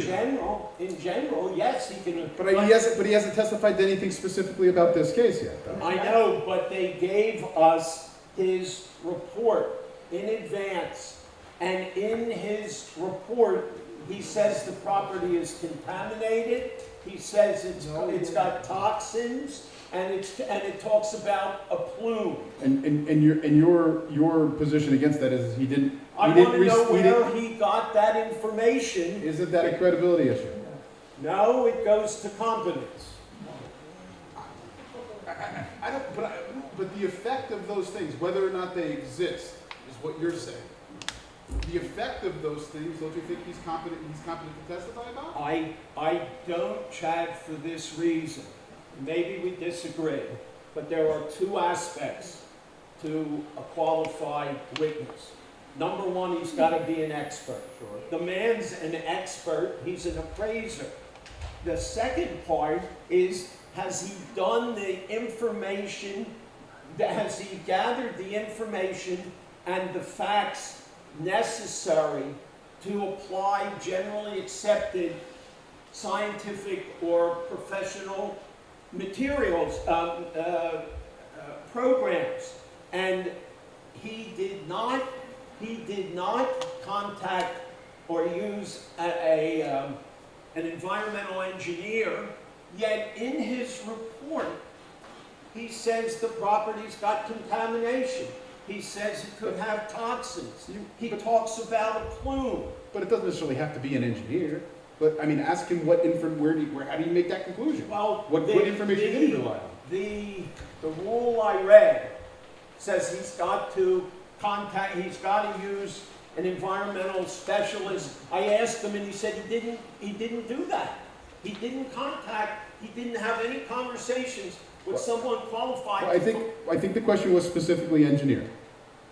So I would just suggest ask him what else was done, or if anything. I don't know. What?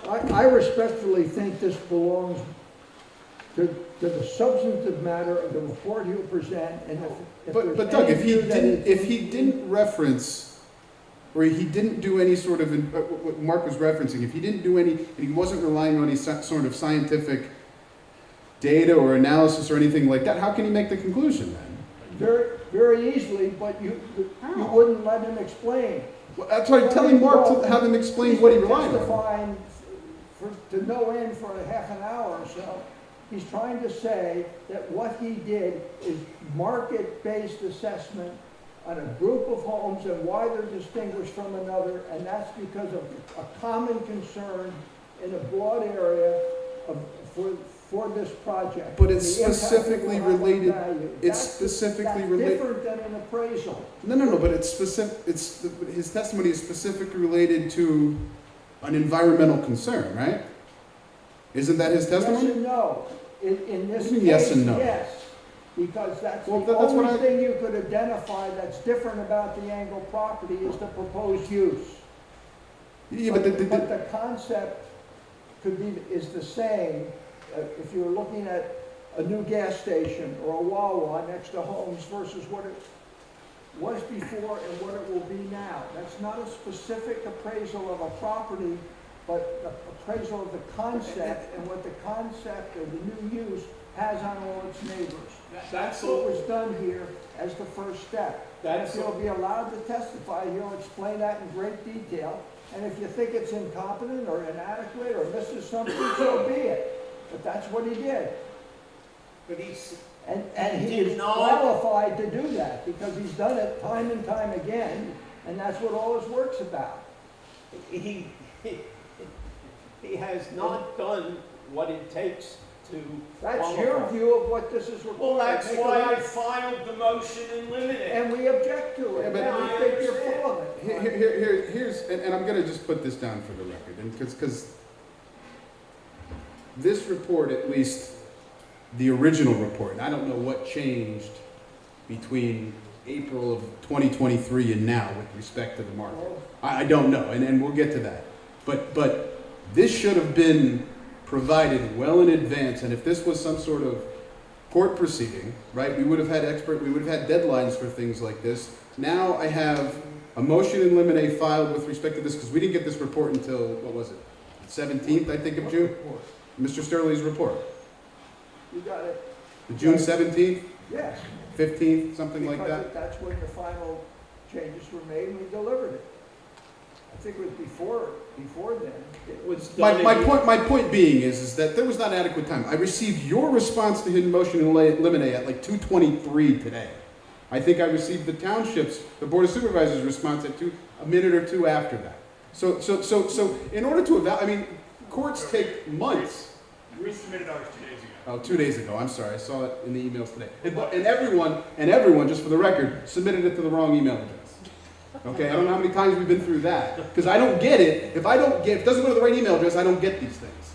Okay? The only reason I got it was because someone was watching my old email address in order for me to get it. We've been through this numerous times.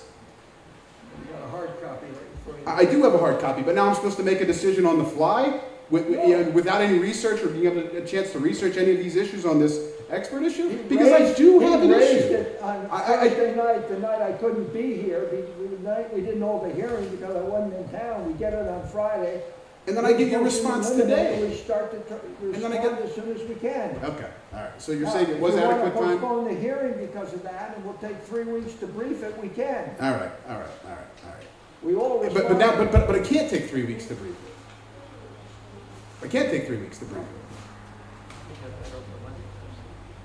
it. I mean, I struggle with this concept that he's being qualified as appraiser and yet he's not providing an appraisal. Now, I understand that what you're saying is that it's part of an appraisal, I guess, and he can explain that a bit further. But like, I have an issue with I believe you would hear that an appraisal is of a specific property and its value and impacts on it versus the more community-wide issue, which is what flows from doing a paired sale analysis. They're a type of appraisal work, but not the appraisal referred to in what Mr. Kaplan has been advancing. An appraisal narrowly is on a specific property, its value, specific value. And that was not what was done here. What was done was a comparison of impact area homes versus non-impact area homes. And the valid questions Except about how you there's can no do all that. data. If that's what they did, there's no data There's in plenty here. of that. all right, listen. He's going to be admitted as an appraiser. Whatever issues you have, you bring up as far as, he's clearly qualified as an appraiser. I don't know what specifically he's going to testify to. I know what his report says, and I have some issues with some of the things that are in there, but I mean, we haven't gotten there yet. So he's going to be admitted as an appraiser. So go ahead, Doug. All right.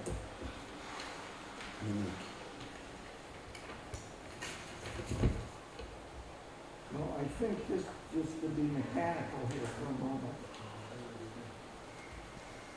What was his resume was what, I-15? Yep. And that was admitted, all right.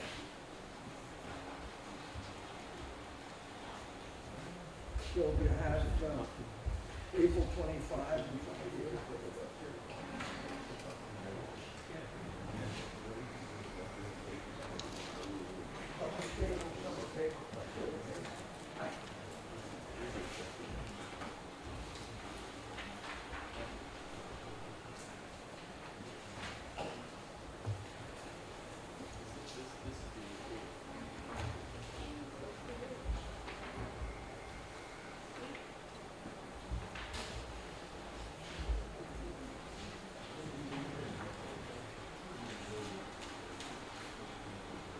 And I think this one probably should be marked then I-16. Is that what we're up to?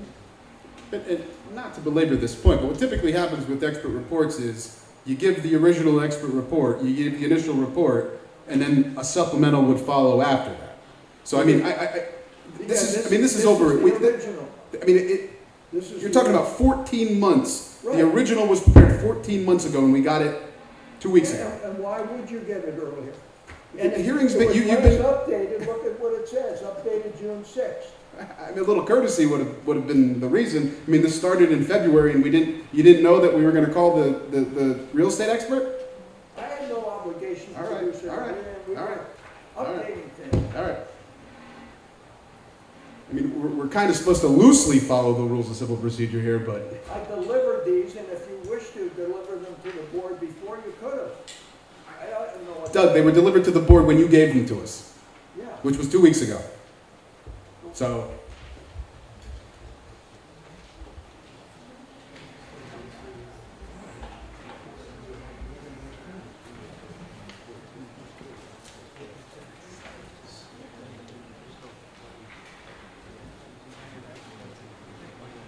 Make sure this one says November 2nd.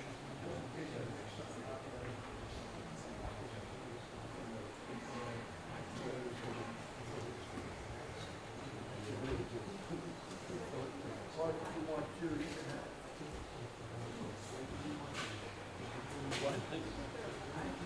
So this would. Oh, actually, you want one of those too?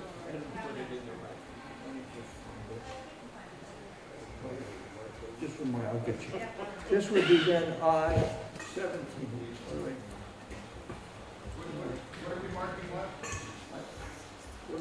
April 25th, 2023 is 17, Yes. and then it says updated June 6th, 2024. Did I drop, I'm sorry, I need a pen. 16, I'm sorry, yeah, I-16 that one was. And I-17 will be the November 2nd, 2023 document titled Real Estate Value Impacts of the River Point Logistics LLC Drip Irrigation Field. Okay, I'm sorry, Where's the first one? April 25th with the update from June 6th is I-16. that to June 6th, and Yeah. what else is there? November 2nd, 2023 is I-17. Oh, November, okay. And that's an update. Yes.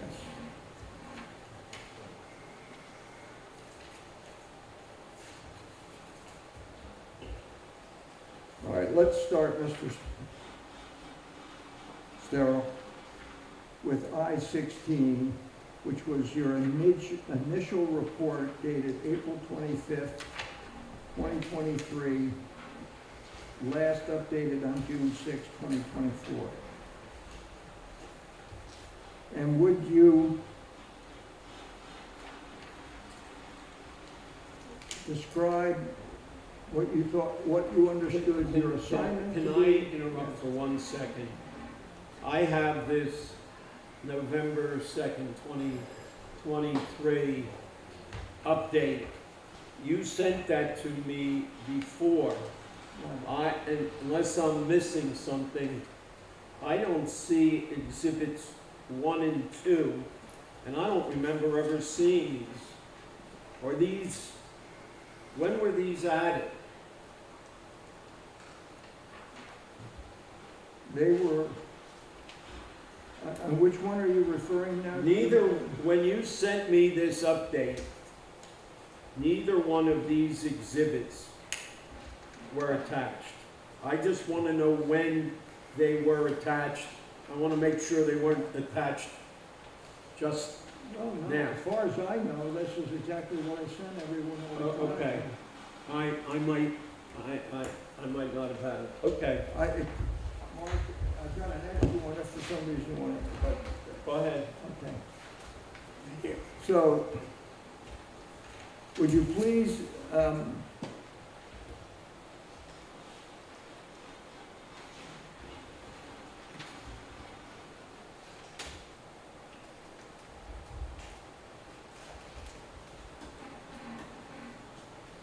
explain how you go about, and what was your assignment? Please tell us what your assignment was, and then how you go. We'll first start with the assignment.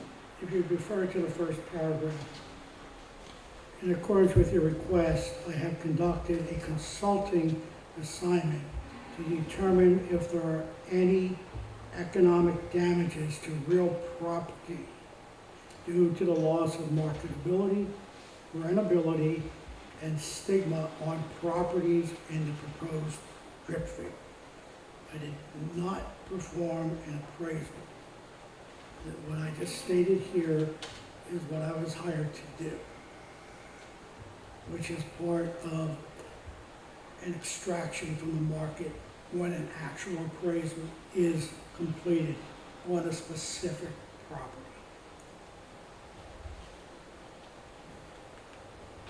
So then, how did you go about doing that? The first thing that I do is I investigate the property in question. Okay? I look at the surrounding properties. I look at what is proposed to go here. I take all that information, and then my next step is I need to research the market and what things will adversely, if anything, affect the marketability, saleability, or value of a property.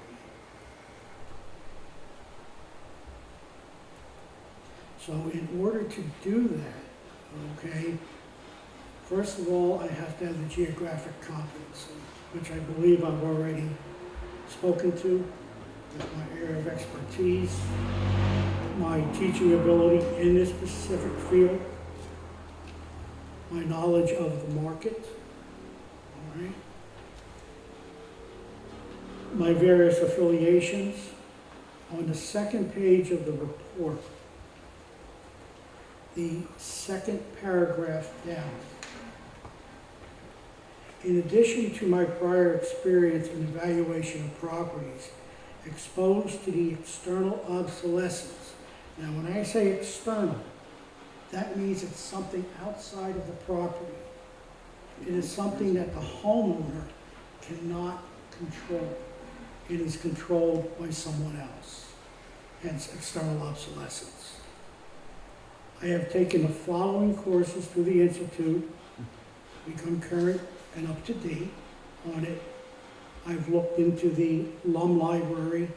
That is a library that we can go to, that's through the Appraisal Institute, and pull any and all articles that would be relevant to this type of an assignment. I've looked at how different engineers may look at it. I've looked at certain statistical analysis, etc.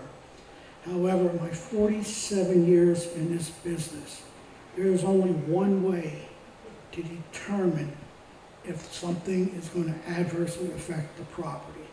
And what you do is you take off your coat and you roll up your sleeves and you go out and you see the people. I've gone to the Mount Bethel Diner. You strike up conversations with people. I've spoken with local real estate agents in the general market, which I do on a regular basis.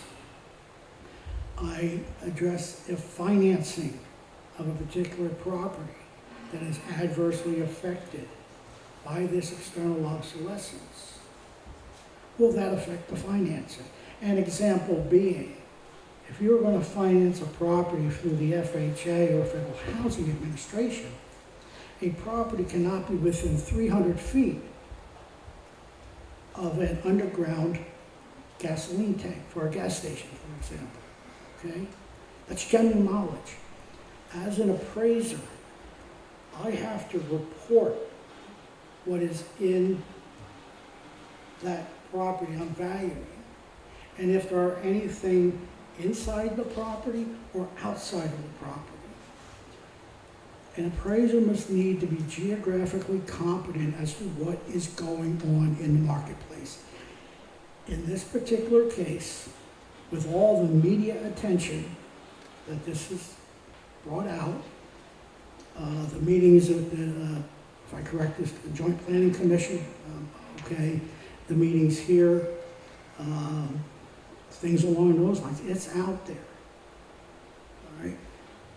This is what I do, that's what I mean when I roll up my sleeves, all right? I'm on the ground running. I'm not one that's going to look at statistical analysis, because I can guarantee you, you itch a little bit this way or itch a little bit that way, you're going to get a completely incorrect answer. So by rolling up my sleeves, I was able to determine if this proposed item could, will, or is currently adversely affecting the property. How long will it adversely affect it if it's already, if it's installed? I've looked at that. When I come up with the numbers or loss in value, if any, and I'll get into the actual loss I was able to extract, then and only then will I go to statistical analysis that have been done by other people. I will go to the various books which have these statistics in them.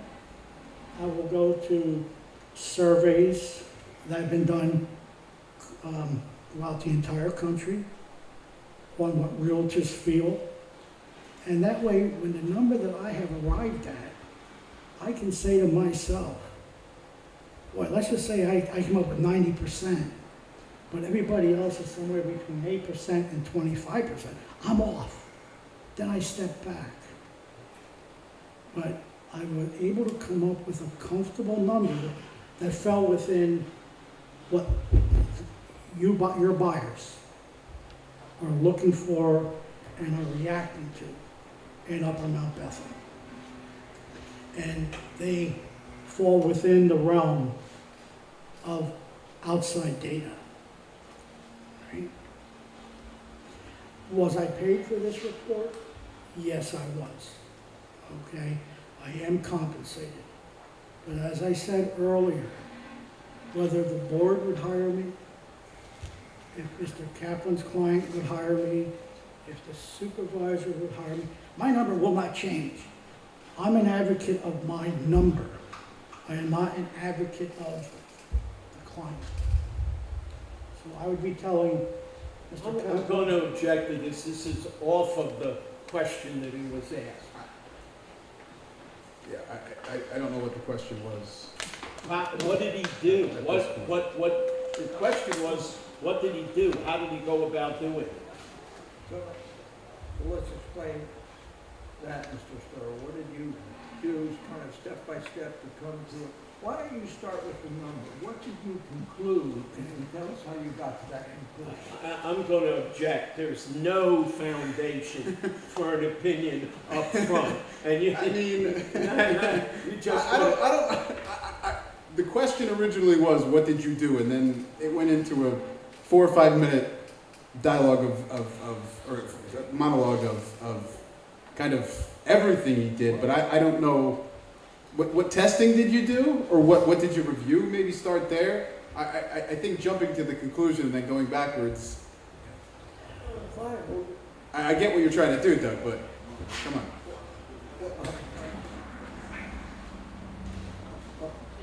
all right, so how did you go about in specifically arriving at a number for an impact area? First, how did you decide what the impact area would be? Maybe That's a important, better yeah, way. because I was gonna ask that, so please, yes. Based on my research within the market, I found that the homes within a 1 to 2 mile radius of the property most likely would be adversely affected by this being installed, for many reasons. What? I'm sorry. But- Yeah, by what? I'm sorry to hear that. Affected By what the property values have been affected within that range of 1 to 2 miles. No, you said affected by, By what? The drip field? What? okay. I'm sorry, I didn't hear it. He said homes within a 1 to 2 mile radius would be affected by the drip field, I think is what he said, right? Yes. Mr. Sterling? The value of the home. Value, I I'm didn't sorry. hear, did he say drip field? Is that what you said? The drip irrigation field, I don't know what the, Yes, that's what he said. Can he answer it? Well, then we'll read it back. He said the drip field. And you didn't hear it, so we're just repeating it, Mark. But you don't have to repeat it, he can. the analysis in which I performed was based on this drip field being put where it's proposed, what it has up to this point, what the potential and what the stigma will carry on, and if in fact, if it would malfunction, what loss in value to the properties. I gotta object. There's some facts that are not in evidence, and he's giving an opinion Well, he hasn't without given, any facts. he hasn't given a conclusion, he's just explaining what he did. Let him, There's no basis for him to say there's gonna be contamination. I think, He didn't say that. Bill, tell us what the present loss in value is, and then go to the documentation we looked at to establish that. The current diminution in value would be 9% of the market value of a given property. Within that area. diminished 9%, you said? Yes, And what do you have that's attached to your I-17 report that allows you to show the diminution in value or conclude that? And then you can report to whatever paragraph in the report you may talked about that specifically. The first thing that I looked at was financing. 93% of all homes in the country have some form of financing. Can you just identify I think the question was, which paragraph? Oh, I'm very So we sorry. can follow along. Page 3, halfway down says financing. And this is of the April 25th one? Yes. Okay. Yep, I got you. Okay, where it indicates that 93% of all homes in the United States are financed. Got it. Yeah, is there another question? Doug, is your next question? I thought he was about to say something next. Yeah, there are various types of financing. There's VA financing, that's through the Veterans Administration. There's FHA financing, which is through the Federal Housing Administration. There's rural housing, sometimes known as the Farm Home Loan. There's private financing. There's conventional financing. And within that conventional financing, you know, you could have 20% down, or you could go as low as 5% down. And depending on the amount of monies down, will depend on how scrutinized the appraisal is. Because normally, what I have found in my career, okay, the less someone puts down on a home, the easier it is to walk away from the property. A very, very good example of this is back in 2008, 2006, 2007, before the bubble broke. You could finance 100% of the sale price and finance your closing costs. So, I'm going to object. What's that got to do? He said that he was going to tell us what affected it. He said finance. Now we're going to get a lesson in every kind of finance. This is just a filibuster. This is just to stretch this proceeding out. may I? Just in reference to this specific Right. situation. Well, what do okay. we- In other words, there's all different types of properties, okay? What does? There are all different types of financing on properties, and that's what I was trying to explain, okay? Because what an appraiser reports in their assignment will depend on what the type of financing, be it FHA, conventional, or whatever, will require. The homes in this area are well and septic. Okay? They will want a well test and a septic test done. In the report, the appraiser is required to identify any items that can or potentially adverse affect the effect of marketability. In this particular case, we have a drip field with industrial sewage and whatever else may come in. That will eventually fail. And I know everything that comes... Objection. Where'd this come from? He has no right giving that opinion. Okay. A good example, I'll backtrack. Excuse me, I was an The objection. objection sustained with respect to the testimony about your opinion on whether or not you're not qualified. My experience has been what is a state-of-the-art today may not be that tomorrow.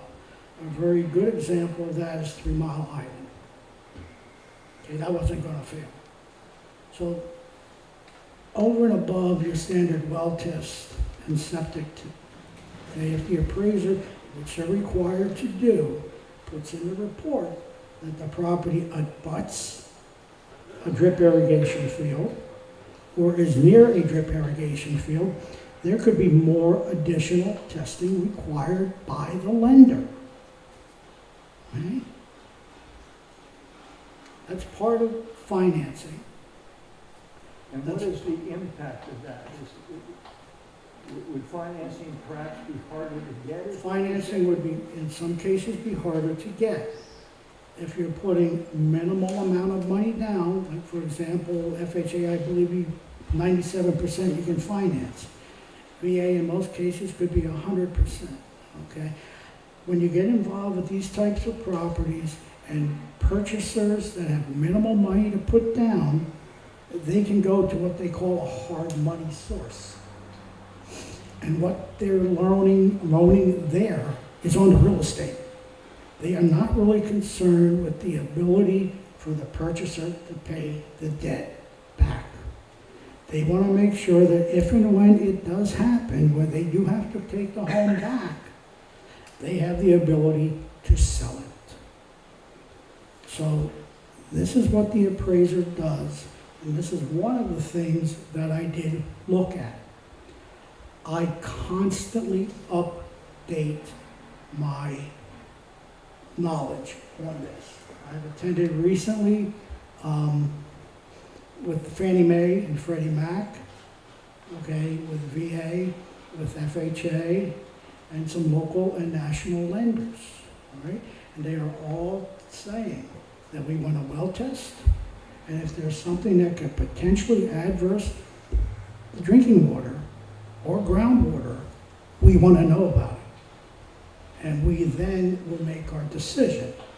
And again, that goes back to the ability for the purchaser to pay. Okay? If they're putting less down, they're going to look at it very hard. And this is one of the things that can and will, based on my knowledge and experience of the market, that can adversely affect the value of a property. What else did you consider as you sought to reach a conclusion as to the impact on values?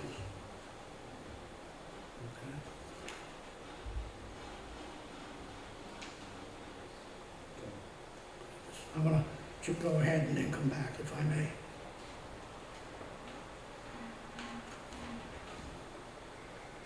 Well, the other thing, too, is the assessment and the tax reduction of the homes in the market. If the property values drop, the homeowner or homeowners have the ability to go in for a tax appeal to reduce the assessed value of their home, which in turn lowers their taxes. That's a win for them. However, it now then goes back to the burden of the municipality, the school district, and the county to raise taxes. Now, Northampton County is speculating and is going to start to do a reassessment. But every year, you have until the 1st of August to file a tax appeal. Now, I did look at, okay, assuming this industrial park goes in, there's going to be lots of taxes. But one thing I learned chairing the zoning board, I was once told that the best land is vacant land, because you're going to have to provide services to those structures, fire, etc. So even though you may be getting some revenue back, I'm going to object on the basis of relevance. I have no idea what this is all about. Let's, I mean, to the extent, I mean, certainly hearsay, to the extent he's testifying about what I'd like you somebody once told him. to go to your, we may have left out the exhibit page, but it's the one that shows the sale price versus year-to-year change and the percentage of list price. I want you to explain the difference between the impacted area and the broader area and how you do that. So Is there a reference to somewhere in his well, report? that he wants to look if at? you go back again, we're on the April document, the first, where you see all that black printing. Yeah. Where it says okay, I'm sorry, that's one of the exhibits. the Greater Lehigh Valley Realtors page? Yeah. Board you see?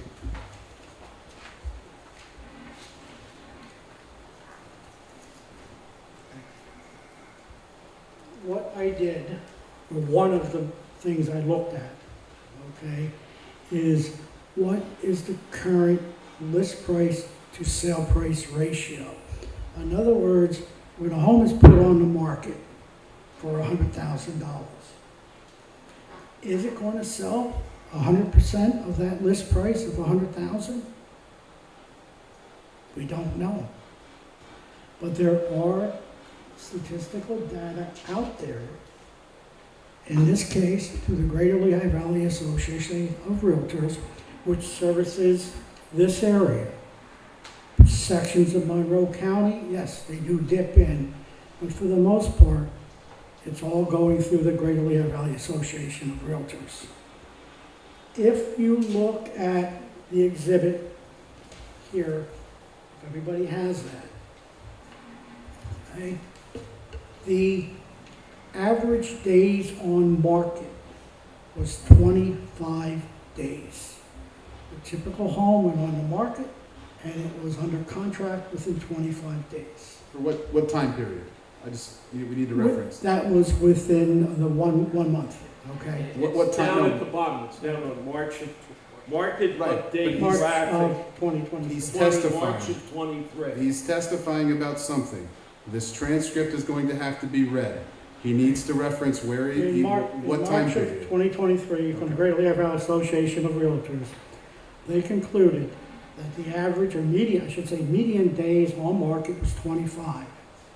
The average list price to sale price ratio was 100.3. So what the home was listed at, it sold for. All right. I then looked at. Wait, say that again. It was listed at 100 and it sold for what? No, the median sale price to list price, okay? If we've got 10 homes and they all listed for $100,000, they all sold for $100,000. So we would then conclude that they're selling at list price, all right? This isn't my data. This is data that is tracked by the Greater Lehigh Valley Association of Realtors, based on the things that are selling within the marketplace. And in relationship to a list price, the listing price that the broker puts on it? Just so I understand. Based on what the property is offered for in the MLS, so yes, I would say Yeah. the list price. Okay. I mean, that's what it says, of the list Yeah, price, so list yeah, price. it's the list price. I mean, I would think. Well, if I read the page correctly, if the home was listed for $100,000, it was selling for $100,300 is what that percentage means. That The actually. median, that's what he said, the median, The yeah, median. yeah. Okay. So essentially what you're saying is that list prices, people were getting essentially list price for their house. Correct. Yeah, I get it. And the days on the market is shown 24. here, and this is for what area, physical area?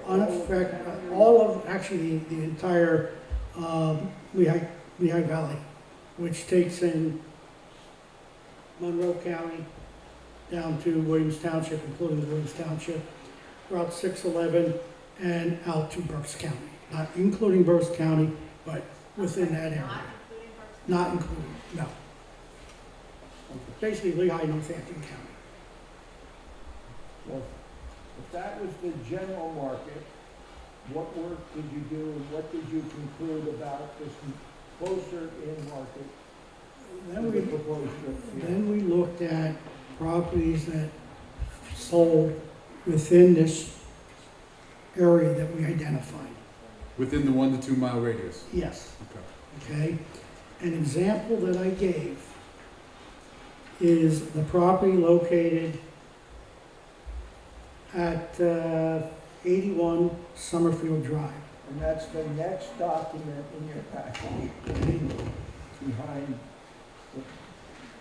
That the bold one in property, black. that property listed for $549,900 originally. It was then reduced to $525,000. Eventually ended up selling for $500,000 March of 2023. Where I'm getting those numbers, it's in the upper right-hand corner of that document. Does this document show the days on the market? Yes, if right to the left of that, with the small circle, it took 112 days for that property to sell. Now, I looked at this property independently to make sure that the original list price was in line with other like homes that are being offered and are selling in the marketplace. And it fell within that range What range? of 100%. In other words, it was offered at what it was worth. Okay, based on other properties. Okay. In other Do you have words, documents to show that? if this property could be picked up and moved outside of the area that it's affected, for example, off of Turkey Ridge, I believe the community is Saddle Ridge, oh yeah, up Saddle Creek, okay? You would be getting full price on it, all right? So the only thing that a professional appraiser could conclude is that because of the adjacent to the drip field, the days on market increased from 125 to 112 days. That's three months longer to sell the house. Now, were there other properties in this area? that There were showed other similar? properties that we did. There was three, I believe three of them, okay? I apologize because we're jumping from one section to the other. I think, I refer to you now to your conclusion based on page 6 of your report where you discuss those properties and share with us what you found about them. I'm sorry. Okay, on page 6, where it has the conclusion, okay, it's halfway down the page, okay?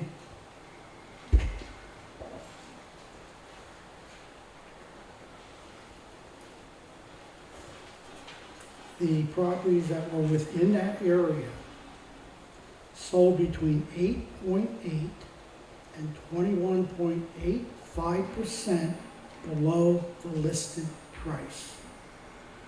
And the days on market of those properties were between 80 and 97 days. So if you go back to what the typical home outside of the bloom, okay, you got 100% list price to sale price in 25 days. We also looked at these other properties, okay, and we also found that the overall list price was market price, market value, okay, overall, right? So it wasn't a specific property. This is what the market is telling us ever since. Can we just identify the additional 3 properties that he's referencing? Well, he didn't give us that beforehand. How can he bring it in now? What do you mean? In this report, he gave us this one sale Oh, and said nothing about 3 other sales that I could see. So, you're referencing 3 sales that you didn't reference in your report? The actual address, no. The reason that I used the one on Summerfield is it abuts the drip field. So the other 3 properties you're saying do not abut the drain field? Do not directly abut the drain Are field. they within the 1 to 2 They're mile within radius? that, yes. And you reviewed these properties and then just testified about this, but didn't identify these in your report and didn't provide this information? In the report, no, sir. other than we just identified. What, I mean,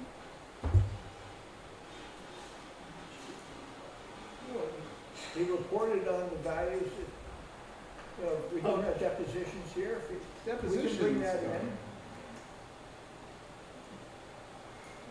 We want, we're not gonna conclude today, we will find, we'll get the data, specific data like the sheet we did here. Oh, no, oh, no. Well, if you don't want it, then You're you going don't. to conclude, you're going to No, conclude. no. I want this board to consider all of the evidence that is properly presented. Okay? That's what I want. But if the witness is going to reference things, they're clearly relevant to him, clearly relevant to his analysis. My question is why was it in the report if he's going to testify about it? How can I let him testify about something that he didn't produce beforehand? I mean, like, that is the basic rule for all expert testimony. I don't agree with that. I think What he- don't you agree with? Because he's the expert, and He this is the how expert. he generated the report. He generated the And report and he based on put in 3 the sales that he documentation didn't for reference in the one. report. He didn't know it was gonna be challenged on the others. He said these are all falling in that zone. He of didn't know he major was going to be decreases in challenged. value. All right. It's probably a good time to stop. No, no. Well, you're Let him finish. We're not gonna finish because. We're not going to finish. I don't know how much longer I you mean, have. I'm not going to cross-examine, but let him finish. This is, Well, we'll finish this report, but we're not gonna get to. the- Okay, yeah, that's fine. That's fine. That's fine. all right, then the hell with it. Well, So what, in your professional opinion, is common to all of these 4 properties you assessed? Okay. The relation, the location to the drip field. Okay. The reason the one is in the report, it directly abutted the drip field. Based on my research, there was no other reason other than the drip field coming in. how about the market? Many moons, exactly, and that is what I'm, good question. What I'm doing is I am measuring the market, okay? And this property is right up against the drip field. The list price was within the range of other like properties in the community. There was no other reason other than the drip field and the media attention that it brought. It's called, way back when they called it panic selling, okay? It's called panic selling, okay? Oh my God, this is happening, okay? This is coming in. Because of the media attention, this property dropped by 9%. It took over 3 months over and above the norm to sell, which in addition to the 9%, you also have to factor in the added taxes that they have to pay. And in many cases, people go out and acquire another home, thinking to sell their property. But instead of thinking they're going to sell it in 25 days, they're now committed to 2 mortgage payments. They're now carrying an additional $2,000 to $3,000 a month. An example being, 2 years ago, the average mortgage payment was $1,200 a month. For the same amount of money today, they're paying $2,400 a month for the same dollar amount. The only difference is the time. And the more time it takes to sell the property, it's costing the seller, which further makes them want to reduce the property just to get rid of it so they can move on. There are people out there that will buy this property, but they will do it at a discounted rate.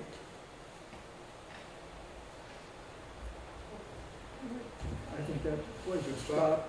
Okay, I let's mean, discuss. I can do the update of November, but that takes us beyond it. It'd be a good place. Okay. All right. Off the record, Jeff? Yeah, we can go off the record. So,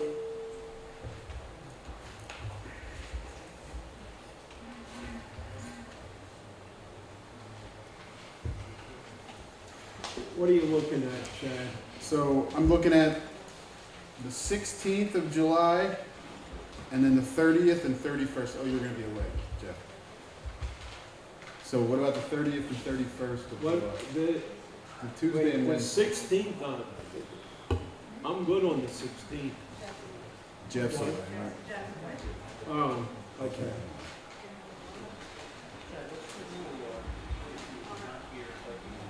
He can review the transcript and do that if you want. I mean,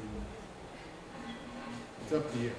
I mean, let's see if the 31st work. If not, I'm sorry, which day did you say? 30th and 31st is what we're looking I believe assuming we finish Bill, I think Herschel Elliott would be back. He was okay on the 29th and the 30th and the 31st. I think the 30th works for me. at. 30th and 30th? Yeah. Yeah?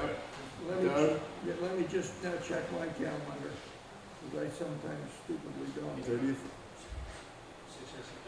It looks No, like that's okay. just one of those. Yeah. Is there a preference for either?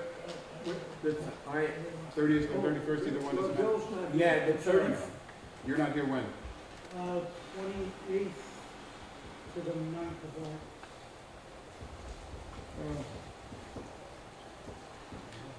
Do we want to move forward with a different witness? Or come back? Well,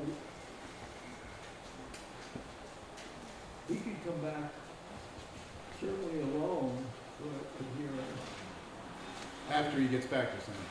or before, if you wanted to do a mid-July hearing. Wow. it'd be easier. See, my problem is I'm on vacation the 19th through the 26th. And then the only other date we had was the 16th, but,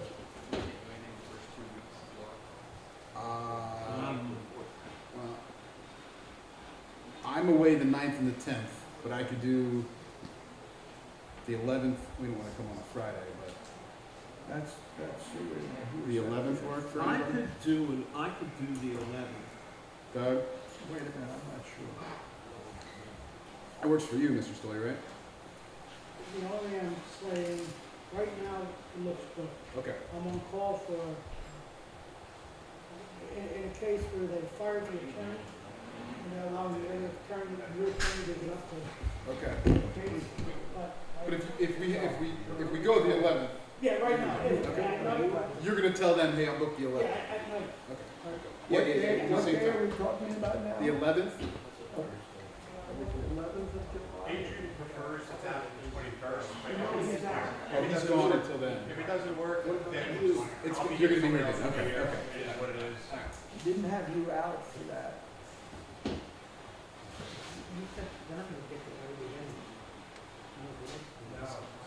For those of us withstanding, he will be back with your questions. Yes. Sorry. I didn't know that's why you were asking. I don't have a backup at this point. Charlie's not available the 11th and the 12th, and Herschel's out the whole month.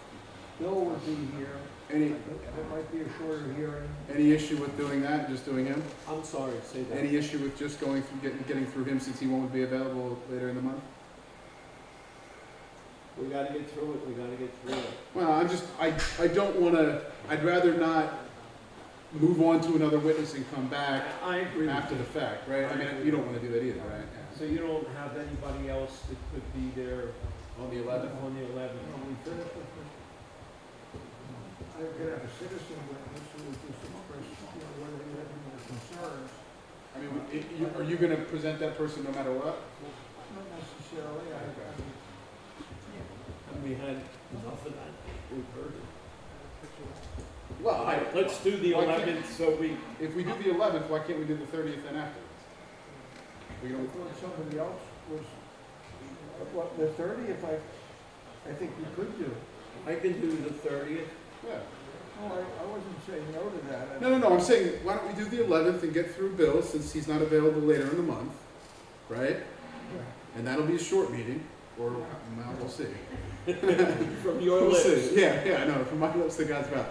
Or, we'll get through Bill, and then we'll just end wherever we end that night. It's an hour, great. And then we'll come back, the 30th or 31st, whichever day you guys want to do. 30th? 30th, yeah. Okay. And then we'll move forward. I don't know who you want to go with. I don't know if Charlie's available then, but I don't know who else you have besides Charlie. The guy from Penn State, right? I have Charlie. Oh, I thought there was another. I thought you said there was another person from Penn State. Herschel, yeah, that's what I thought. Yeah, Herschel, I think would be available then, I've got a deal. All right, let's tentatively plan that. And so what day then? The next meeting, we'll put this on the record. The next meeting, this is going to be continued until July 11th, 7 o'clock here, I guess we have to be, right? One moment. All right, so 7 o'clock at the fire hall. Okay.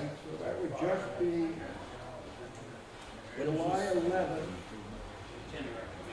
at the fire hall. Yeah, that's fine.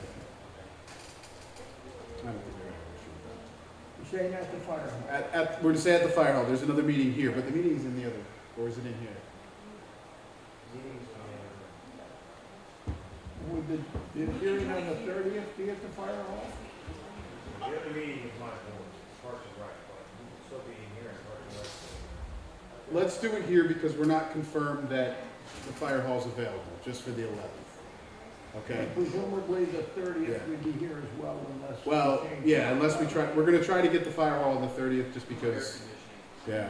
I have to say on the lighter note. All right, so just so everybody's clear, this is your notice. July 11th here, 7 o'clock. We're gonna get through Mr. Sturley's testimony. It probably is a short night, and then we'll come back on the 30th after that. But you'll get a new notice at the next hearing for the 30th. So, okay.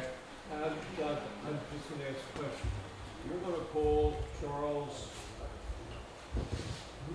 who did you say you were gonna call?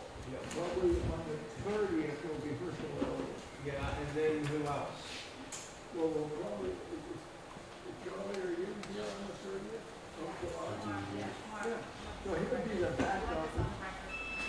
Yeah. And you're gonna call him as a witness, as an expert? Yeah. Those two is the next one. Okay. So the only witness for the 11th is Mr. Sterling. And the primary witness for the 30th would be Mr. current woman, Herschel Elliott, for the backup.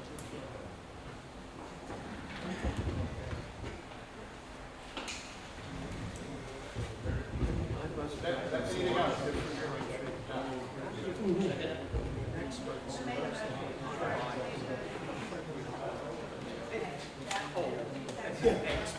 How do you